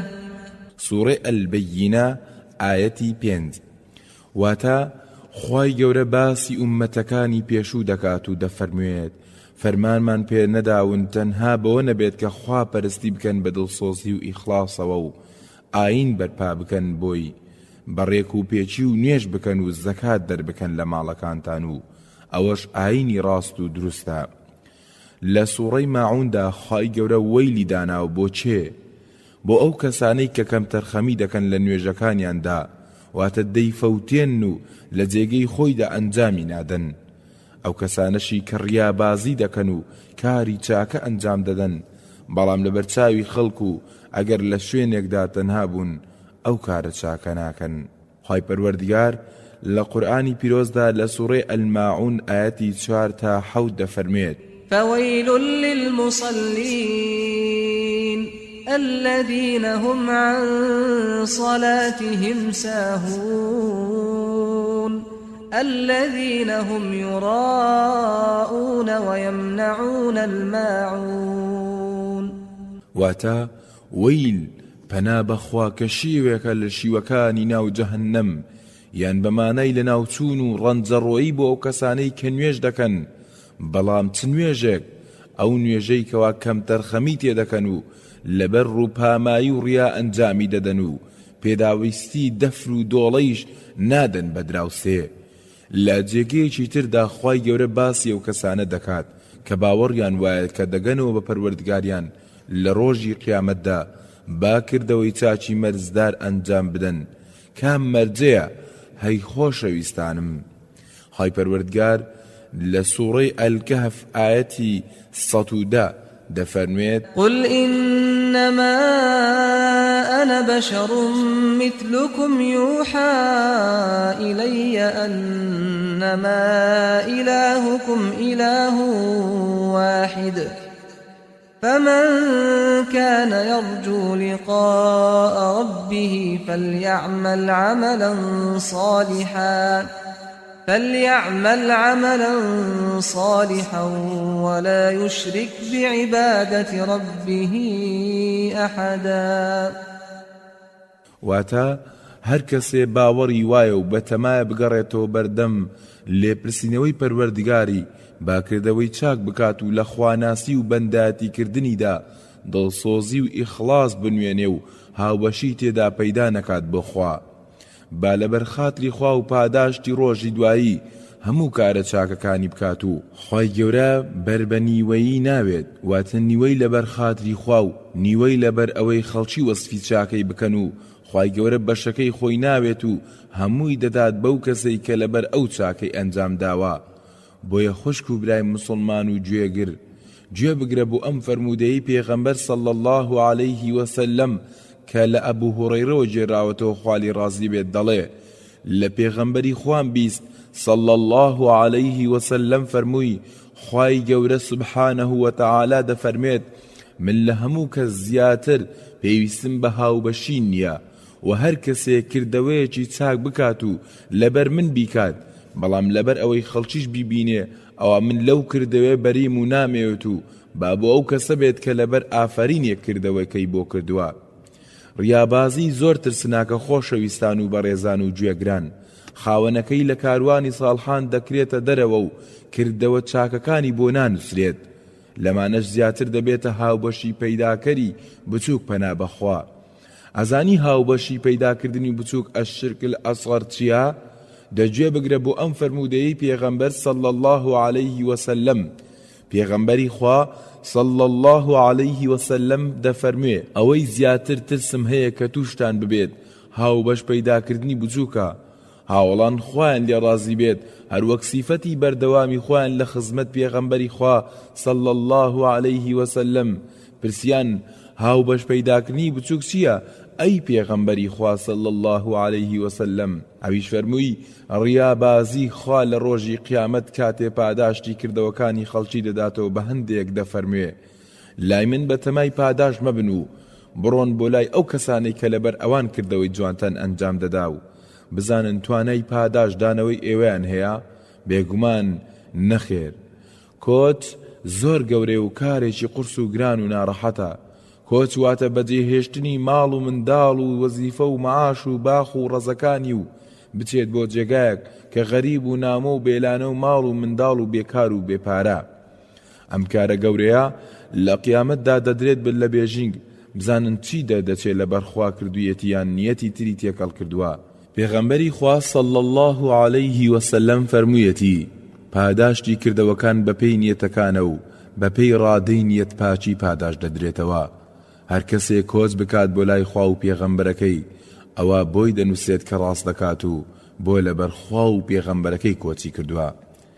بەڵام هەر کەسێ لەبەر دەستکەوتێکی دنیایی یان لەبەر ئافرەتێک کە بیەوێت بیخوازێت ئەوە پاداشتی کۆچەریانی نییە و تەنها ئەو دەستکەوتە دنیاییە یان ئەو ئافرەتەی دەست دەکەوێت و بەس، واتە ڕەنجەڕۆیی ڕۆژی قیامەتە پەنا بەخوا. زانانی فرموودە هۆی ئەم فەرموودەیە دەجێڕنەوە بۆ کابرایەک لە مەککە بوو بەنیاز بوو ئافرەتێک بخوازێت کە ناوی قەیس بوو، بەڵام لەبەر بەختی ڕەشی ئەودا ئەو ئافرەتە لەگەڵ هاوڵاندا کۆچی کرد بۆ مەدینەی منەوەڕە. ئەمیش خۆی کۆکردەوە بە دوایدا کۆچی کرد. ئیتر لەو ڕۆژە بە دواوە پێیان دەوت کۆچکەری قەیس. ئیخلاس زۆر ناڕەحەتە و دەروون زۆری پێ ناخۆشە و خەریکە ئەتەقێ ئەو هەموو کارە چاکەی پێدەکەیت، بەڵام نایاڵی کەس بزانێت و ئافرینی کەسی ناوێت. یەکێ لە ساڵحان ڕەحمەتی خوای لێبێ دەڵێ هیچ شتێک بەلای نەفسەوە ئەوەندەی دڵسۆزی ناخۆش نییە، چونکە هیچ سوودێکی بۆ ئەو نییە و بەشی ئەوی تیانە. ئەم ئایەتە پیرۆز و فەرموودە شیرینانەی ئاگریان بەردا دڵ و دەروون و شوێن کەوتوانی ئەم ئاینە پاکە و شیعاری بەنیهێنی هێشتنەوەی کردەوە چاکانیان هەڵگرت و هەموو هەوڵێکیان خستە کار تا نزیکترین کەسی خۆیشیان کە هاوسەرەکانیان بوو بەگریان و غەمی ناودڵیان نەزانن و کردەوەکانیان وەک هەنجوونی شاخ بە پوختەی بمێنێتەوە و تەسلیمی پەروەردگاری خۆشەویستیانی بکەن. عمرانی کوڕی خالید دەڵێ لە محەممەدی کوڕی واسعیم بیستووە ڕەحمەتی خوای لێبێ دەیوت پیاو چاک و ساڵحی وا هەبووە ماوەی 20 ساڵ لە ترسی خوا ڕۆژی قیامەت گریاوە و خێزانەکەی لەگەڵی دابووە و بەم کارەی نەزانیوە. برای ساڵحم خوشکی ساڵحە، ئەزانی ساڵحان ڕەحمەتی خوایان لێبێ خەریکی کردەوەی چاک بوون و ئەگەر کەسێک هاتی بێت بۆ لایەن لەو کاتەوە زیان لەو کارە چاکە هێناوە بە شێوەیەکی کاتی و پاش ڕۆیشتنی ئەو کەسە دەستیان کردوتەوە بە قورئان خوێندن یان ذیکرەکانیان دەی جوان ورد بەرەو لەم نمونە جوانەی سەر مەشقێکی ساڵحان پێشکەشی کردووە پێش 1000 و ئەوەندە ساڵ لەمەوبەر. ئەعمەش دەڵێ جارێک من لە لای ئیبراهیمی نەخەئی ڕەحمەتی خوای لێبێ دانیشت بووم و ئەو لەو کاتەدا قورئانێک کردویەوە و تیایدا دەوری دەکردەوە. پیاوێک داوای ڕوخسەتی هاتنە ژوورەوەی کرد لێی.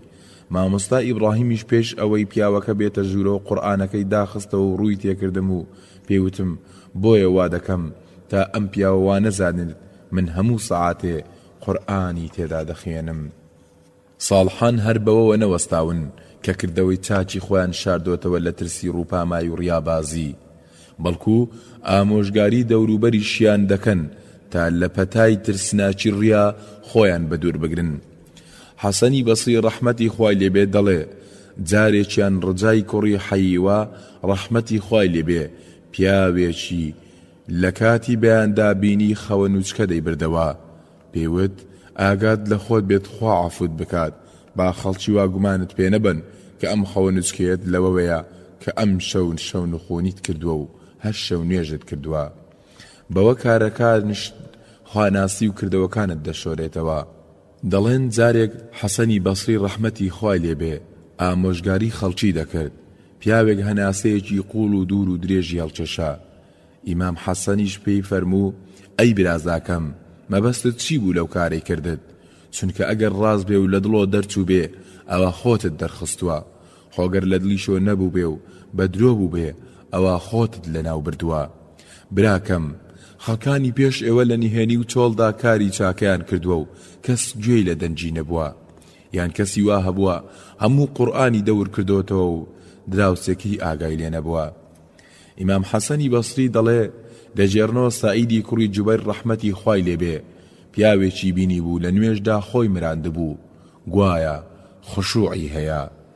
پێیوت ئەی کوڕی برام ئاینی ئیسلام زیندووە و زیندوی ڕاگرە و مەی مرێنە، خوام بتمرێنێ و نەتژێنێ.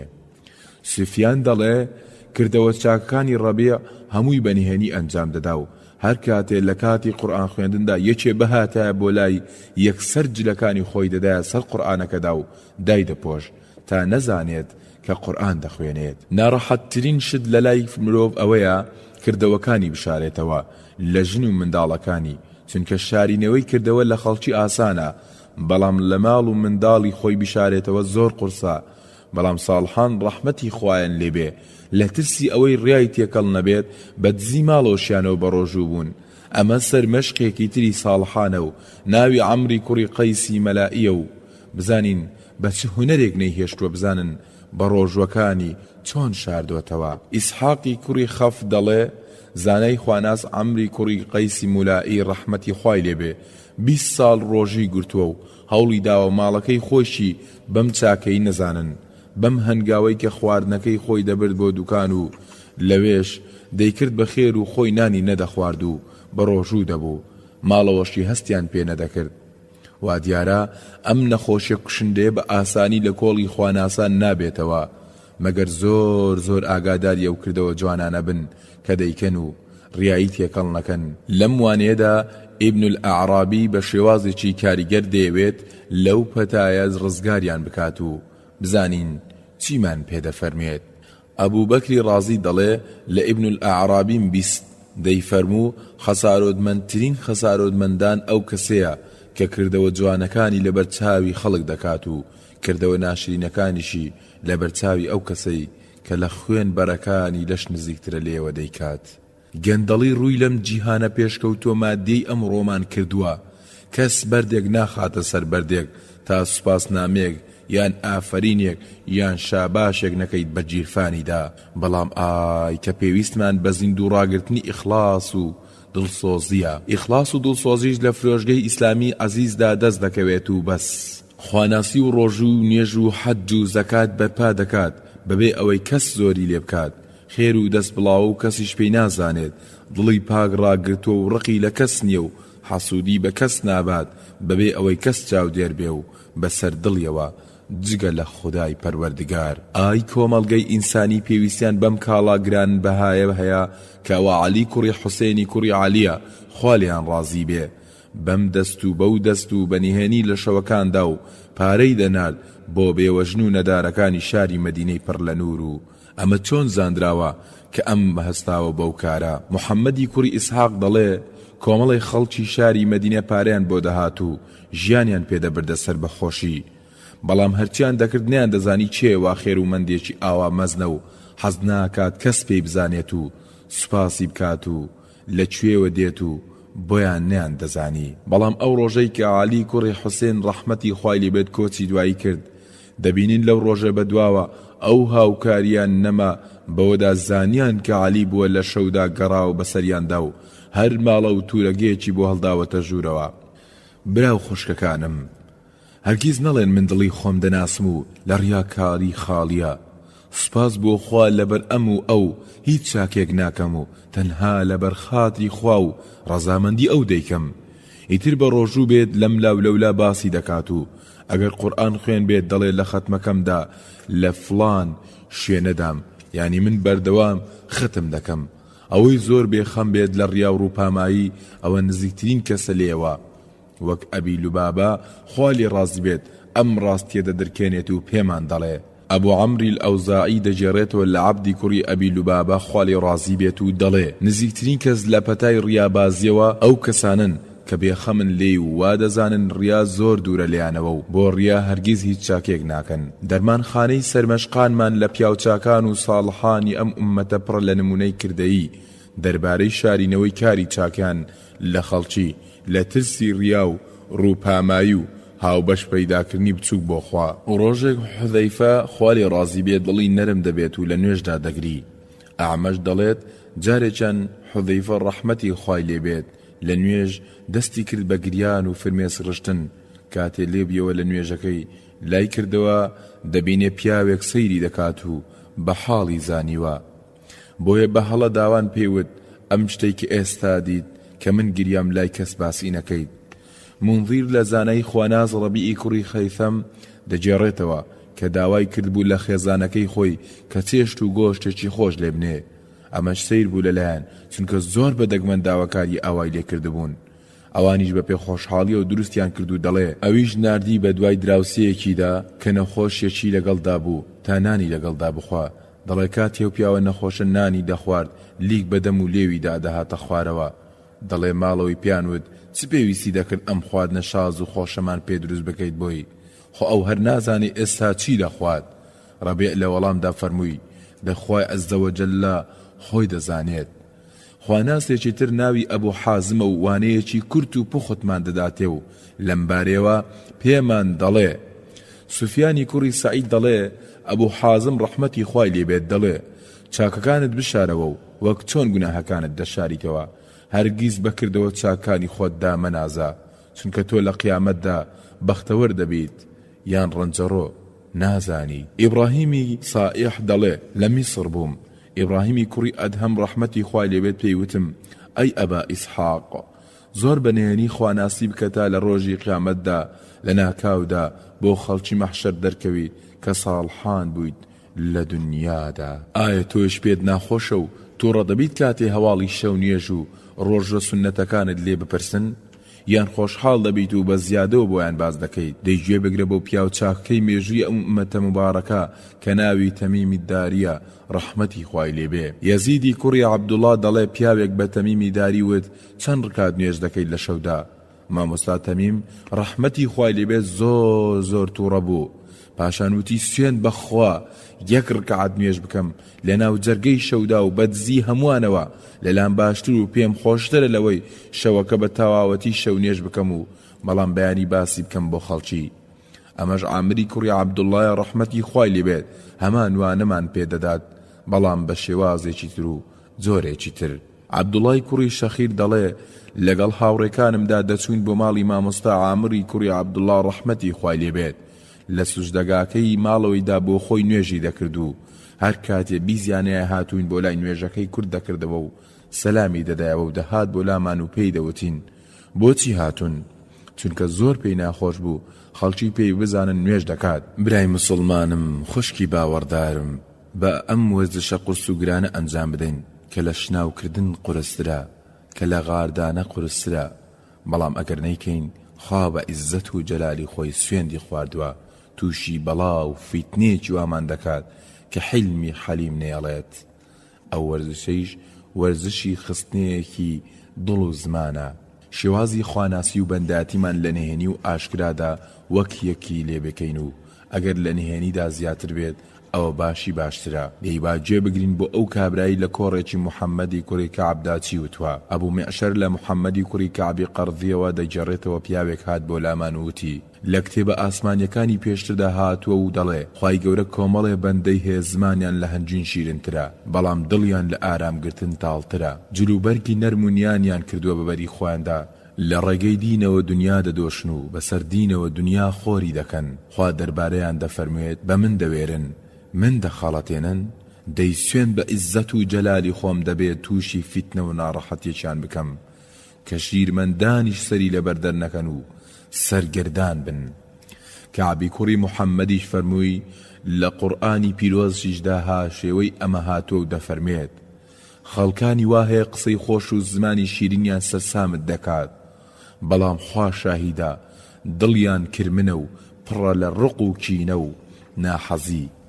دەی خۆشکانم، دەی برایانم، با پێکەوە لە تەنها خوا بپاڕێینەوە، وەکو زمان و دەم و چاو و شوورەتمانی بە مسلمان دروست کردووە و دەی دڵیشمان مسلمان کە و بیبە بۆ خۆت ئەی ئەرحەمە الراحیمین.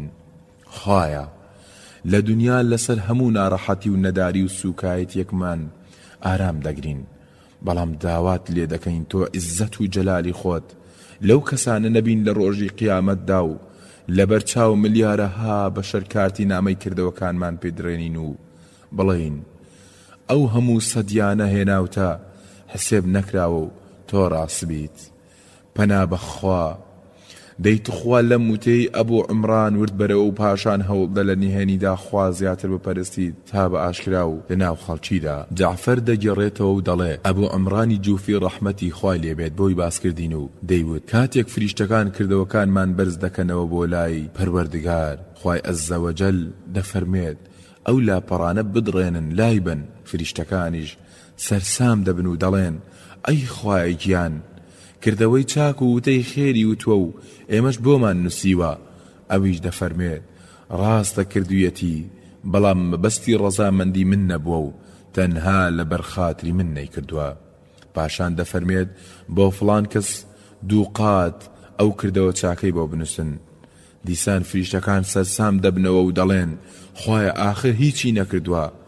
خوای گەورەش لە وەڵامیاندا دەفەرمێت بەڵام نیەتیان هەبوو بیکەن، نیەتیان هەبوو بیکەن.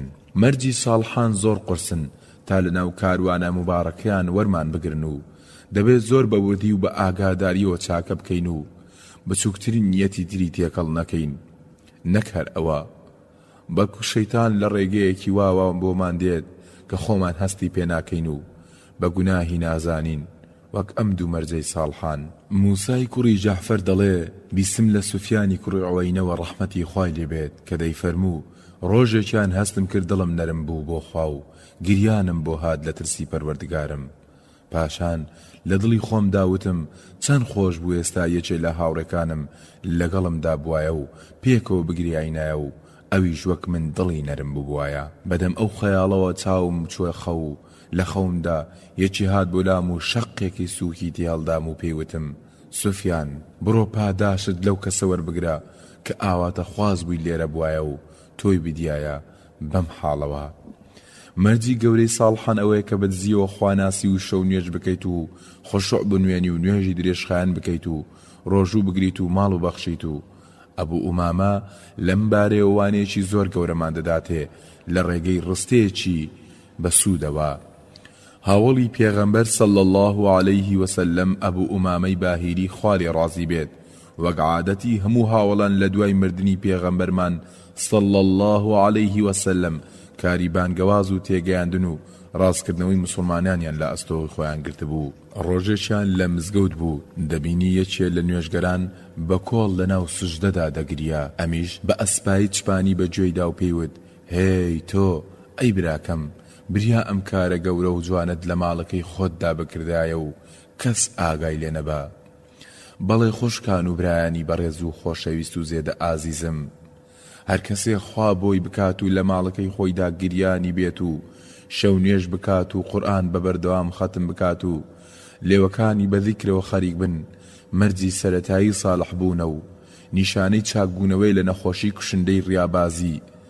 بۆیە پێم خۆشە بەدزیەوە لە تاریکایی شەوێکی زستاندا خۆماندا بگرین لە زانەی خواناس ئەبوو حەلالی العەرەکی و بزانین چۆن خۆی دڵنیا دەکات کە کەس ئاگای لێ نییە و هەمووی چۆتە خڕی خەو ئەو جا دەچوە خزمەت خۆشەویستەکەی و تا بەیانی شەو نوێژی بۆ دەکرد. خوشکە عینای کچی ئەبی حەلالی عەکی دەربارەی باوکی دەجێڕێتەوە و دەڵێ هەر کاتێک ئەبوو حەلال واتە باوچی لە شەودا لە سەربان بخەوتایە پێش ئەوەی دەست بکات بە نوێژ لە چوار دەورە ورد دەبوویەوە و نەوەک یەکێ بە خەبەر بێ و بە شەو نوێژی بزانێت بۆیە دەچوە سووسێکی سەربانەکە و هاواری دەکرد فڵان کەس دەنگ نەبوو ئیتر دڵنیا دەبوو کە خەوتون پاشان دەچوە لایەکی تری سەربانەکە و بانگی دەکرد فڵان کەس دەچوە لاکانی تر و بە هەمان شێوە بانگی دەکردن دەڵێ لە دوای ئەوە دەیوت بەخوا باشە دەنجی کەس نایەت و چرپیان نەماوە و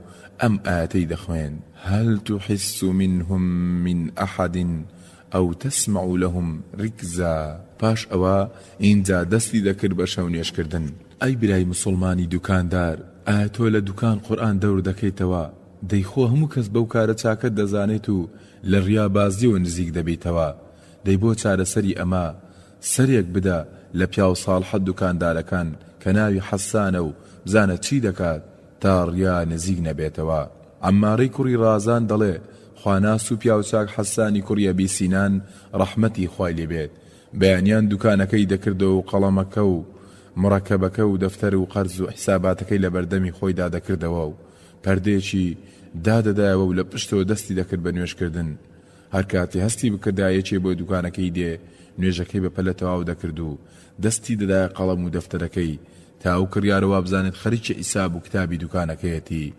تەنانەت ساڵحان خۆیان لێ ڕازی بێت بەدزی خێزانەکانیانەوە دەستیان کردووە بە شەو نوێژ و بە فێڵێکی حەڵال کردویانەتە خەو بە ئەسپایی لە ژێر جێگێکی دەهاتە دەرەوە و چۆتە سەر بەرماڵەکەی و چۆتە خزمەت خۆشەویستەکەی موسای کوڕی هیلال دەڵێ پیاوێک لە ماڵمان بوو کە خێزانەکەی حەسان کاتی خۆی کەنیزەکێکی هەبووە و پاشان ئازادی کردووە و دەڵێ خێزانەکەی حەسانی کوڕی ئەبوو سینان ڕەحمەتی خوای لێبێت دەیوت حەسان داهاتە ناو جێگە و خۆی دەکرد بەژێر لێفەکەمدا و پاشان فێڵی لێ دەکردم وەک چۆن دایک فێڵ لە منداڵەکانی دەخۆی دەکات هەرکە دەیزانی من خەوم لێکەوتووە لەسەر خۆ و بە ئەسپایی لەژێر لێفەکەی دەهاتە دەرەوە و دەستی دەکرد بە شەو نوێژ دەڵێ جارێک پێم وت ئەی باوکی عەبدوڵڵا تاکەی سزا و ئەشکەنجەی لەشت دەدەیت دەی بەزە یەکت بە خۆت دابێتەوە حەسانیش ڕەحمەتی خوای لێبێ دەیوت بێدەنگ بە ژنەکە بێ قەزابی یا خۆ خەریکە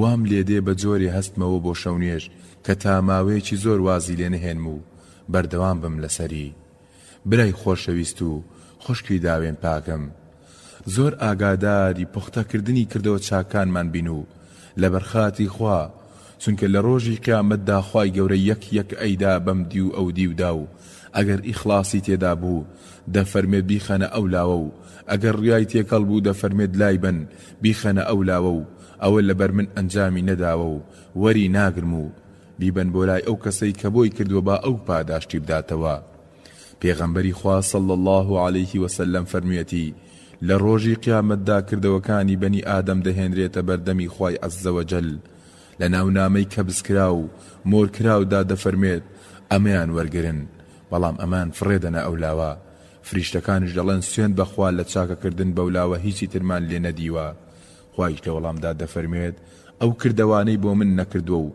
منیش تەنها ئەوانە وەردەگرم کە تەنها و تەنها لە بەرخاتری من ئەنجام دراون لەم ڕێگا دوور و درێژەدا ئەتوانین سود لە زانای خواناس ئەبوو وائیل وەربگرین کە بێوێنە بووە لە بەردەوامی ذیکر و یادی پەروەردیگاریدا و چرکەی لە دەست دەرنەچووە کە الله ئەکبەر یان ئەستەغفر الله یان سبحان الله یان لا إله إلا الله یان سەڵاواتدان یان قورئان وتنەوە بەدەم خۆیەوە بەڵام هەر کاتێکێ دیار بوایە هەموو دنیات پێ بدایە یەک تەسبیحەی نەدەکرد لە موانەوە چی فێر دەبیت لەگەڵ دەوروندا قسە و دیالۆکی سیر بکەن عاصم دەڵێ زانای خواناس ئەبوو وائیل ڕەحمەتی خوای لێبێت برای ئیبن سەلەمە بوو ئەم پیاوە هەر کاتێ تەنها بووە بیری خوای عەزەوەجەل لێی دەکردەوە و ذیکر و یادی دەکرد بەڵام ئەگەر بیزانیا کەسی ئاگای لێتی و دەیبینێ چی دەکات هەموو دنیات پێ بدایە تەنها ذیکرێکی نەدەکرد کەسی وا هەیە ماوەیەکی زۆرە لە ناوکاری چاکە و خێر و بانگەوازدایە بەڵام کۆمەڵێ مەبەست باڵی پێوە ناوە و بۆ ئەو کاروانە و بە تەنها ڕەزامەندی خوا تاقە مەبەستی نەبووە باڵکو دەستکەوتی دنیاشی مەبەست بووە وەک بەدەستهێنانی بڕوانامە یان وەرگرتنی موچە یان بەرزبوونەوەی ئاستی لە ناولایەنێکی ئیسلامیدا یان شوورەت پەیداکردن و نازناوی گەورە و چەندان شتی تریش کە یەک دانیان بەسەکە کردەوەکانمان وەرنەگیرێت جاوەرە کەسێک هەمیانی مەبەست بێت ماڵکاولی هەردوو دنیاە. لەوانەیە کەسێک حەز بکات بوو بزانێت ئایا لە نیوەی ڕێگەدا دەتوانرێت نیەت بۆ خوای گلای بکرێتەوە، بێگومان بەڵێ و هەموو ئەو ماوەیەشی لێوەردەگیرێت و جاری خۆشەویستی و ڕازگۆیی بۆ دەدرێت لەلایەن خوای پەروەردگارەوە. ڕۆژێک یەکێکم دی لەو کەسانەی عەرەخۆرن و زۆربەی کات سەرخۆشن، هات بە سیارەیەکەوە لە پاڵمدا وەستا و بەگەرمی تەوقەی لەگەڵدا کردم و منیش پێم وت توخوا ئیتر بەسەر سەرپێچیکردنی خوا و بگەڕێەوە بۆ لای خوا. سەرێکی باداوتی ئینشاءالله خوا بۆم بکات ڕۆژێ بێ منیش بێمە ڕیزی ئێوەوە. منیش دوای خوا حافیزی لە دڵی خۆمدا وتم ئەم پیاوە لەگەڵ خوادا ڕاز دەکات، چونکە دەڵێ نای شارمەوە و بە ئاشکرا گوناه دەکەم و هەر کاتێتەوە بم کرد بە ئاشکرا و بە تەواوەتی پابەند دەبم بە ئیسلامەوە. بەڵام ئەوانە ترسناکن کە بەڕواڵەت خاوەنی ڕەوشتی جوان و ئاکاری بەرزن، هەردەم لە مزگەوتا دەمیدرێن کەچی ناو دڵی بکەیتەوە پڕەتی لە ڤایرۆسی دەم پیسی، دڵ پیسی، دەستپیس و چاو پیسی، چاو لەوەڕێن بۆ حەرام و گوێگر بۆ گۆرانی بۆ گەن و ڕەوشت کوژ. دەی بۆچی گوێ نەگرین بۆ پیاو چاک و ساڵحی ئومەت فودەیلی کوڕی ئیاض ڕەحمەتی خوای لێبێ کە گوناهکردنی پێخۆشترە لە چاکەکردن لەگەڕ ڕیادا. دەی گوێ بگرە لەم وتێ و لەم وتە بەنرخە ورد بەرەوە. بشری کوڕی حارث دەڵێ لە فودەیلی کوڕی ئیاضم بیست ڕەحمەتی خوای لێبێ دەی فەرموو خەریکی بەدەستێنانی دنیا و پارە و پول و شوورەت و نازنا و ئاستی بەرزم. لە ڕێگەی تەپڵ و مۆسیقاوە پێم خۆشترە لەوەی هەوڵی دەستکەوتنیان بدەم لە ڕێگەی ئیسلامەکەمەوە و کاری خواناسی و بەندایەتیەکەمەوە. بەڵام برا خۆشکەکانم دەستم بە دامێنتان بن، نەکەن لە ترسی ئەوەی تووشی ڕیا و ڕووپامایی نەبن واز لە هەندێک کاری چاکە بهێنن، چونکە گرنگ ئەوەیە دڵتان یەکلایی بکەنەوە بۆ خوا لەو کارە چاکانەی پێ هەڵدەستن. ئەجینا هەندێ کار هەیە سروشتەکەی وایە دەبێت لەناو کۆمەلگادا ئەنجامی بدەیت و ئەوان چاوت لێ بکەن و تۆش سەرمەشکیان بیت. حەیثەمە لە حاریثی کوڕی قەیسی جەعفیەوە دەڵێ هەر کاتێ نیازی کردنی کارێکی خێرت هەبوو دوای مەخە و هەستە بەکردنی، واگەر شەیطانی نەفرین لێکراویش پێیوتی بۆ ڕیابازی ئەم کارە دەکەی تۆ درێژتری بکەرەوە و گوێ بە وەسوەسەیە مەدا. ئەبوو جەعفەر الحەضائی دەڵێ گوێم لێ بوو سوفیانی عوەینا ڕەحمەتی خوای لێبێ دەیوت ئەگەر نهێنی مرۆڤی مسلمان و ئاشکرایەکانی وەک یەک وابوون ئەوە عەدل و ڕێک و پێچیە، بەڵام ئەگەر کارە نهێنیەکانی لە کارە ئاشکرەکانی باشتر بوو ئەوە ئەو پەڕی چاچێ و فەضڵە. بەڵام خوا نەکردە ئەگەر کارە ئاشکراکانی لە کارە نهێنیەکانی باشتر و زیاتر بوو ئەوە ئەو پەڕی ستەمکاریە. ئامۆزا بە غیرەت و زاناکەی پێغەمبەری سەروەرمان سێ نیشانەی دیاری کردووە بۆ ئەو کەسانی دووچاری نەخۆشی و ڕیابازی دەبن، بەو سێ نیشانەیە دەناسرێنەوە. ئەمیری باوەڕداران عالی کوڕی ئەبوو تاڵیب خوا لێ ڕازی بێ دەفەرموێت ڕیاباز بە سێ نیشانە دەناسرێتەوە. یەکەم ئەگەر تەنها بێت زۆر تەمبەڵە لە ئیبادەت و خواناسیدا، دووەم ئەگەر لەناو خەڵکیدا بێت زۆر چاڵاکە، سێم ئەگەر وەسفی چاکەی بکەیت زیاتر کردەوەی چاک دەکات و ئەگەر سەرزەنشتی بکەیت چاڵاکیەکەی سز دەبێت. خوێنەری بەڕێز ئەم تڕاکە بە کۆتا هات.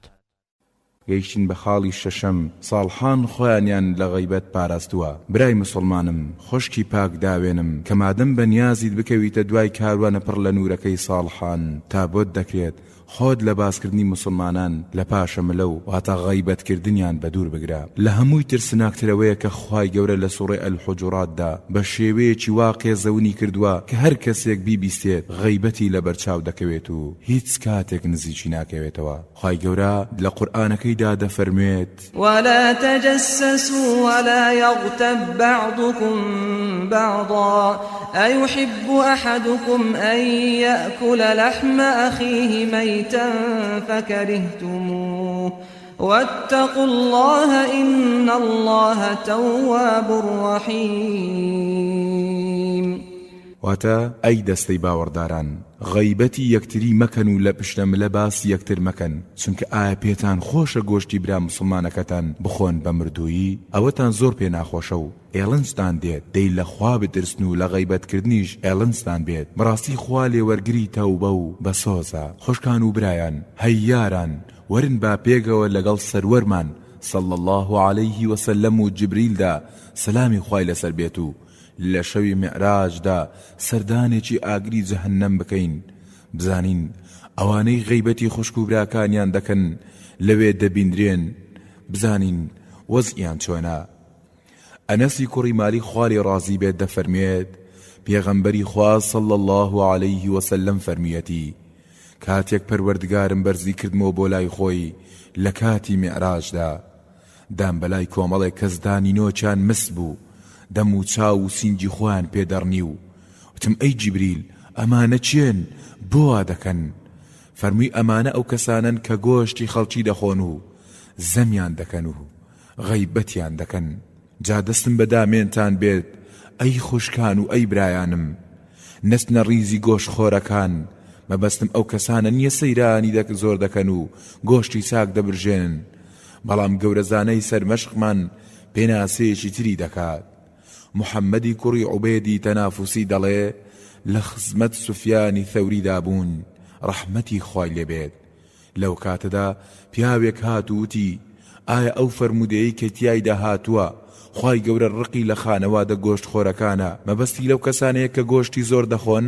سوفیانیش فەرمووی نا بەڵکو ئەو کەسانن کە زۆر گۆشتی خەڵکی دەخۆن واتە زۆر غەیبەتی خەڵکی دەکەن ئەمەش پێغەمبەرە ئازیزەکەمانە صلى الله عليه وسلم وانەیەکی گەورەمان فێر دەکات لە دوورکەوتنەوە لەم ڕەوشتە ناشیرنە و حەزی نەکردووە باسی کەسێ بکات و چەندان ماڵ و سامانی پێ بدرێت یاخود هەیبێت عایشەی دایکی باوەڕداران خاڵی ڕازی بێت دەفەرموێت باسی یەکێکم کرد لە لای پێغەمبەری خوا صلی الله عليه وسلم و ئەویش پێی فەرمووم پێم خۆش نییە زەمی یەکێک بکەم و لە بەرامبەردا ئەوەندە و ئەوەندە سامانم دەستکەوێت ئەم جاریان دایکی ئازیزمان عایشە خاڵی ڕازی بێت ناوی ئەو خوشکە مسلمانش دەبات کە غەیبەتی کردووە و پێغەمبەری صلی الله عليه وسلم بە جۆرێک قێزەونی دەکات لە لایدا کە تا مردن نزیکی باسکردنی خەڵکی لە پاشملە نەبێتەوە ئەبی حوذەیفە دەڵێت عایشە خاڵی ڕازی بێت فەرمووی بە پێغەمبەری خوام صلی الله عليه وسلم وت سەفیە ئافرەتێکی کورتە باڵایە و ئاماژەی کرد بەنینۆکی پەنجەی بۆی پێغەمبەریش صلی الله عليه وسلم فەرمووی خۆت تێکەڵی وشەیەکی وا کرد کە ئەگەر تێکەڵی دەریایەکی بکەیت ئەو دەریایە پیس دەکات و بۆگەنی دەکات ئەمەش خوشکە مەیمونەیە خاڵی ڕازی بێت بەندە ئازاد کراوەکەی پێغەمبەرمان صلی الله عليه وسلم و پێغەمبەرمان پێی دەفەرموێت ئەگەر دەتەوێت سزای ناوگۆڕ نەچێژیت غەیبەتی کەس مەکە عەبدوڕەحمانی کوڕی قاسم لە مەیمونۆ دەجێڕێتەوە کە کەنیزەکێکی ئازادکراوی پێغەمبەری خوا بووە صلی الله عليه وسلم و دەڵێت پێغەمبەری خوا صلی الله عليه وسلم پێی فەرمووم ئەی مەیمونە پەنا بگرە بەخوا لە سزای گۆڕ دەڵێوتم ئەی پێغەمبەری خوا صلی الله عليه وسلم بەڕاستی لە گۆڕدا سزا دەدرێن پێغەمبەریش صلی الله عليه وسلم فەرمووی بەڵێ ئەی مەیمونە ناڕەحەتترین سزای گۆڕ بۆ ئەو کەسانەیە کە غەیبەتی خەڵکی دەکەن و بۆ ئەوانەشە کە بە جوانی خۆ پاک ناکەنەوە لە کاتی سەراودا جابری کوڕی عەبدوڵڵاه خوالی ڕازی بێت دەفەرمێت لە سەفرێکماندا لەگەڵ پێغەمبەری خوادا بووین صلی الله عليه وسلم بایەک هەڵی کرد و بۆنێکی ناخۆشی لەگەڵ خۆی هێنا فەرمووی ئەزانن ئەمە چییە؟ وتیان نەخێر فەرمووی کۆمەڵێک لە دووڕوەکان غەیبەتی کۆمەڵێک لە بڕوادارانیان دەکرد ئەوەش زانای تابعین و خواناس عوبەیدەیە ڕەحمەتی خوای لێبێت وا لەم دینە پاکە تێگەیشتووە کە هەر کەسێک باسی برا و خۆشکانی موسڵمانی بکات لە پاشەملا ئەوە دەستنوێژەکەی شکاوە و دەبێت بیژێڕێتەوە محەممەدی کوڕی سیرین دەفەرمێت بە عوبەیدە وت ڕەحمەتی خوا لێبێت ئایا دەستنوێژ لە چی دەجێڕیتەوە فەرمووی لە چوونە سەر ئاو و ئازاردانی موسڵمانان و پیاوێک دای بەلای کۆمەڵێک کەسدا و پێیوتن دەستنوێژ بگرنەوە چونکە هەندێک لە قسە و باسەکانتان لە دەستنوێژ شکێنەکان خراپترن ئایا بیستوتانە کە غەیبەت دەستنوێژ دەشکێنێت و نوێژیش بەتاڵ دەکاتەوە و ڕۆژوش دەشکێنێت سیر نەبێت بەلاتەوە ئێستا بە فەرمودەی پێغەمبەر صلی الله عليه وسلم و وتەی ئیمام ئەحمەد و ئەو سەرسامیەت ناهێڵم ئینشاء الله عەبدوڵڵای کوڕی عەباس خوالی ڕازی بێت دەفەرمێت دوو پیا و نوێژی عەسریە یان نیوەڕۆیان کرد و بە ڕۆژیش بوون کاتێک پێغەمبەر صلی الله عليه وسلم نوێژەکەی کرد پێی فەرموون دەست نوێژ بگرنەوە و نوێژەکانتان بجێڕنەوە و ڕۆژوەکەشتان بگرن بەڵام دوایی بیجێڕنەوە ئەوانی ژووتیان بۆچی ئەی پێغەمبەری خوا صلی الله عليه وسلم ئەویش فەرمووی غەیبەتی فڵان کەستان کرد پێشەواکەی ئەهلی سوننە و جەماعە ئەحمەدی کوڕی حەنبەل خوالی ڕازی بێت ڕاوەیەکی ئەم فەرمودەیە دەکات بە شێوەیەکی جوان با گوێی بۆ بگرین.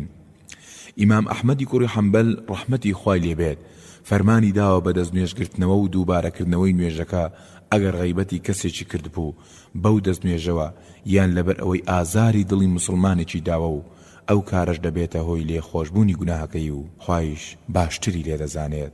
خۆشبەختی بۆ غەیبەت کراو ئەگەر بەو هەیەوە ئەویش دەست نەکاتەوە بە غەیبەتکردنی غەیبەتکەرەکە و بیداتە دەستی خوا، ئەو کاتە لە قیامەتدا سەرمایی کردەوەی جوانی و کەسانە دەبات بۆ خۆی.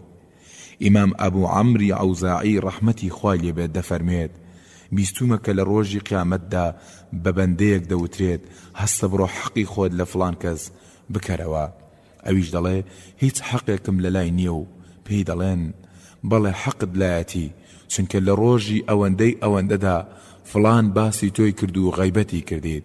هەر بەم هۆیەشەوە بوو کە زانەی خواناس و ساڵح عەبدوڕەحمان دەڵێ من حەز دەکەم دەنکە بە دەنکەی ئەم شارە، یاخود کەس بە کەسی ئەم شارە، یاخود مرۆڤ بە مرۆڤی ئەم شارە غەیبەتم بکەن. بزانین بۆچی وا دەڵێ؟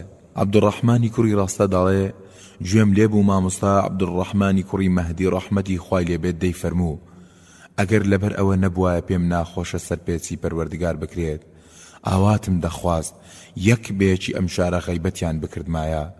دەی چی لەوە خۆشترە کە مرۆڤ لە ناو نامەی کردەوەکانیدا لە ڕۆژی قیامەتدا کۆمەڵی کردەوەی چاکەی بۆ نووسرابێت و خۆی نەیکردبێت، بەڵکو چاکەی غەیبەتکارانی بۆ هاتووە پەنا بەخوا و خۆیان بێ چاکە ماوەنەتەوە.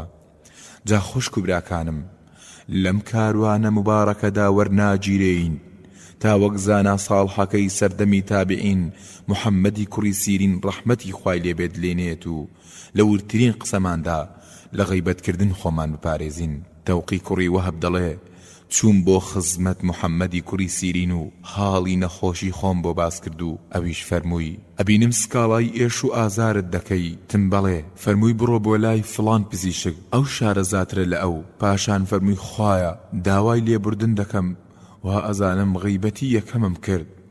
ساڵحان ڕەحمەتی خوایان لێبێت خۆیان هەرگیز غەیبەتی کەس ناکەن و بە هیچ زۆرێکیش نایڵن هیچ کەسێک لە مەجلیسەکانیاندا غەیبەتی برایەکی مسلمانی بکات و لە پاشەم لە باسی بکات و حرمەتی بشکێنێت. بۆیە مەجلیسەکانیان مەجلیسی پڕ لە نور و ئیمان بووە و فەرمون پندێک وەربگرن یاران لە ئیاسی کوڕی معاویەوە. سوفیانی کوڕی حوسەین دەڵێت لە خزمەت ئیاسی کوڕی معاویەدا بووم، لەوێ پیاوێکی لێبوو زۆر ترسام کە من لەوێ هەڵسم لە پاشم لە غەیبەتم کات لە لای مامۆستا ئەیاز، بۆیە بڕیارمدا دانیشمەوە تا ئەو دەڕوات. پیاوەکە ڕۆیشت و منیش باسم کرد بۆ مامۆستا، مامۆستایش هەر سەیری ناوچەوانی دەکردم و هیچی نەدەوت تا لێبوومەوە. پاشان پێوتم ئایا لە غەزای دەیلەمدا بەشداریت کردووە؟ تم نا. فەرمووی ئەی لە غەزای سیندا؟ وتم نەخێر. فەرمووی ئەی لە غەزای هیندستاندا؟ تم نەخێر. فەرمووی ئەی لە غەزای ڕۆمدا؟ وتم نەخێر. ئەو جا فەرمی پێم تۆ دەیلەم و سیند و هیند و ڕۆم لە دەست بێوەی بوون کەچی برا مسلمانەکەت لە دەست و زمانت بێوەی نییە؟ ئیتر لەو ڕۆژە بەدوا سوفیانیان نەبینی غەیبەتی هیچ کەسێک بکات. جا خوشک و براکانم هەتا بۆمان دەکرێت باسی کەس نەکەین، چونکە لەوانەیە بەتەنها و قسانەی تۆ حرمەتی ئەو برا مسلمانت لە کۆمەڵگادا بشکێنێت و وەلەو کاروانەشماندا بێبەری دەبین. ئەی ناترسی خوای گەورەش حرمەتی تۆ بشکێنێت؟ دەیگوێ بگرە بۆ مامۆسای ساڵحان و سەرمەشقی ئێمە ئیبراهیمی نەخەئی، بزانە ئەو لە ترسی چی غەیبەت ناکات. ئەعمەش دەڵێت لە ئیبراهیمی نەخەئیم بیز ڕەحمەتی خوای لێبێت دەیفەرموو زۆر شت دەبینم لە خەڵکیدا پێم ناخۆشە، بەڵام ئەوەی ڕێم لێ دەگرێت کە باسی بکەم ئەوەیە کە ترسم لە خوای گەورە هەیە خۆیشم دووچار بکات بەو غاڵەتەوە، واتە بەوەی ئەوەی کە هەستاوم بەشکاندنی کەسێک و غەیبەتم کردووە. ئەگەر بەڕاستە و دەتەوێت بچیتە کاروانی ساڵحانەوە دەبێت وەد مامۆستا سوفیانی ثەوری بیت ڕەحمەتی خوای لێبێت، ئەوەندە بە گەورە و ترسناک سەیری غەیبەت بکەین کە لەوە ترسناکتر بێت لەلات کە تیرێکی پێوە بنێیت. فوضەیلی کوڕی عیاض ڕەحمەتی خوای لێبێت دەڵێت گوێم لێبوو سوفیانی ثەوری ڕەحمەتی خوای لێبێت دەڵێت دەیفەرموو پێم خۆشە تیرێک بگرمە کەسێک و برینداری بکەم نەوەک بە تیری زمانم برینداری بکەم. جا دەستم بە دامێنتان هەیاران با بە سوگ نەڕوانین بۆ غەیبەت و باسکردنی خوشک و برا مسلمانەکانمان لە پاشەملا بە شتێکی سادە و ساکار سەیری نەکەین بەڵکو با گوێ لە زانای مەزنی فەرمودا سوفیانی کوڕی عوەینە بگرین ئەو جا بۆ دەردەکەوێت کە تاوانێکی چەندە گەورەیە. سوفیانی کوڕی عوەینە ڕەحمەتی خوای لێبێت فەرمیەتی غەیبەتکردن لە لای خوای عەزەوەجەل لە زینا و مەی خواردنەوە ترسناک و گەورەترە چونکە زیناکردن و ئارە خواردنەوە گوناهێکە لە نێوان خۆت و خوادایە و ئەگەر لە دڵەوە تەوبە بکەیت خوا تەوبەت لێ وەردەگرێت بەڵام غەیبەتکردن گوناهێکە لەگەڵ خەڵکیدا تا ئەو کەسە لێت خۆش نەبێت خوایش لێت خۆش نابێت. وەرن برایان با چاوێک لە ئیمامی بوخاری بکەین ڕەحمەتی خوای لێبێت زانا مەزنەکەی فەرموودە و خاوەنی صحیحی بوخاریە بزانین لەسەر غەیبەتکردن بەخۆی چی دەڵێت. بەکری کوڕی منیر دەڵێت لە محەممەدی کوڕی ئیسماعیلی بوخاریم بیست ڕەحمەتی خوای لێبێت دەیفەرموو من تکام وایە بگەڕێمەوە بۆ لای خوا و لێ پرسینەوەم لەگەڵدا نەکات لەسەر ئەوەی غەیبەتی کەسم کردبێت واتە هەوڵ دەدەم غەیبەتی کەس نەخەمە نامەی کردەوەکانمانەوە. خوێنەری بەڕێز ئەم تڕاکە بە کۆتا هات.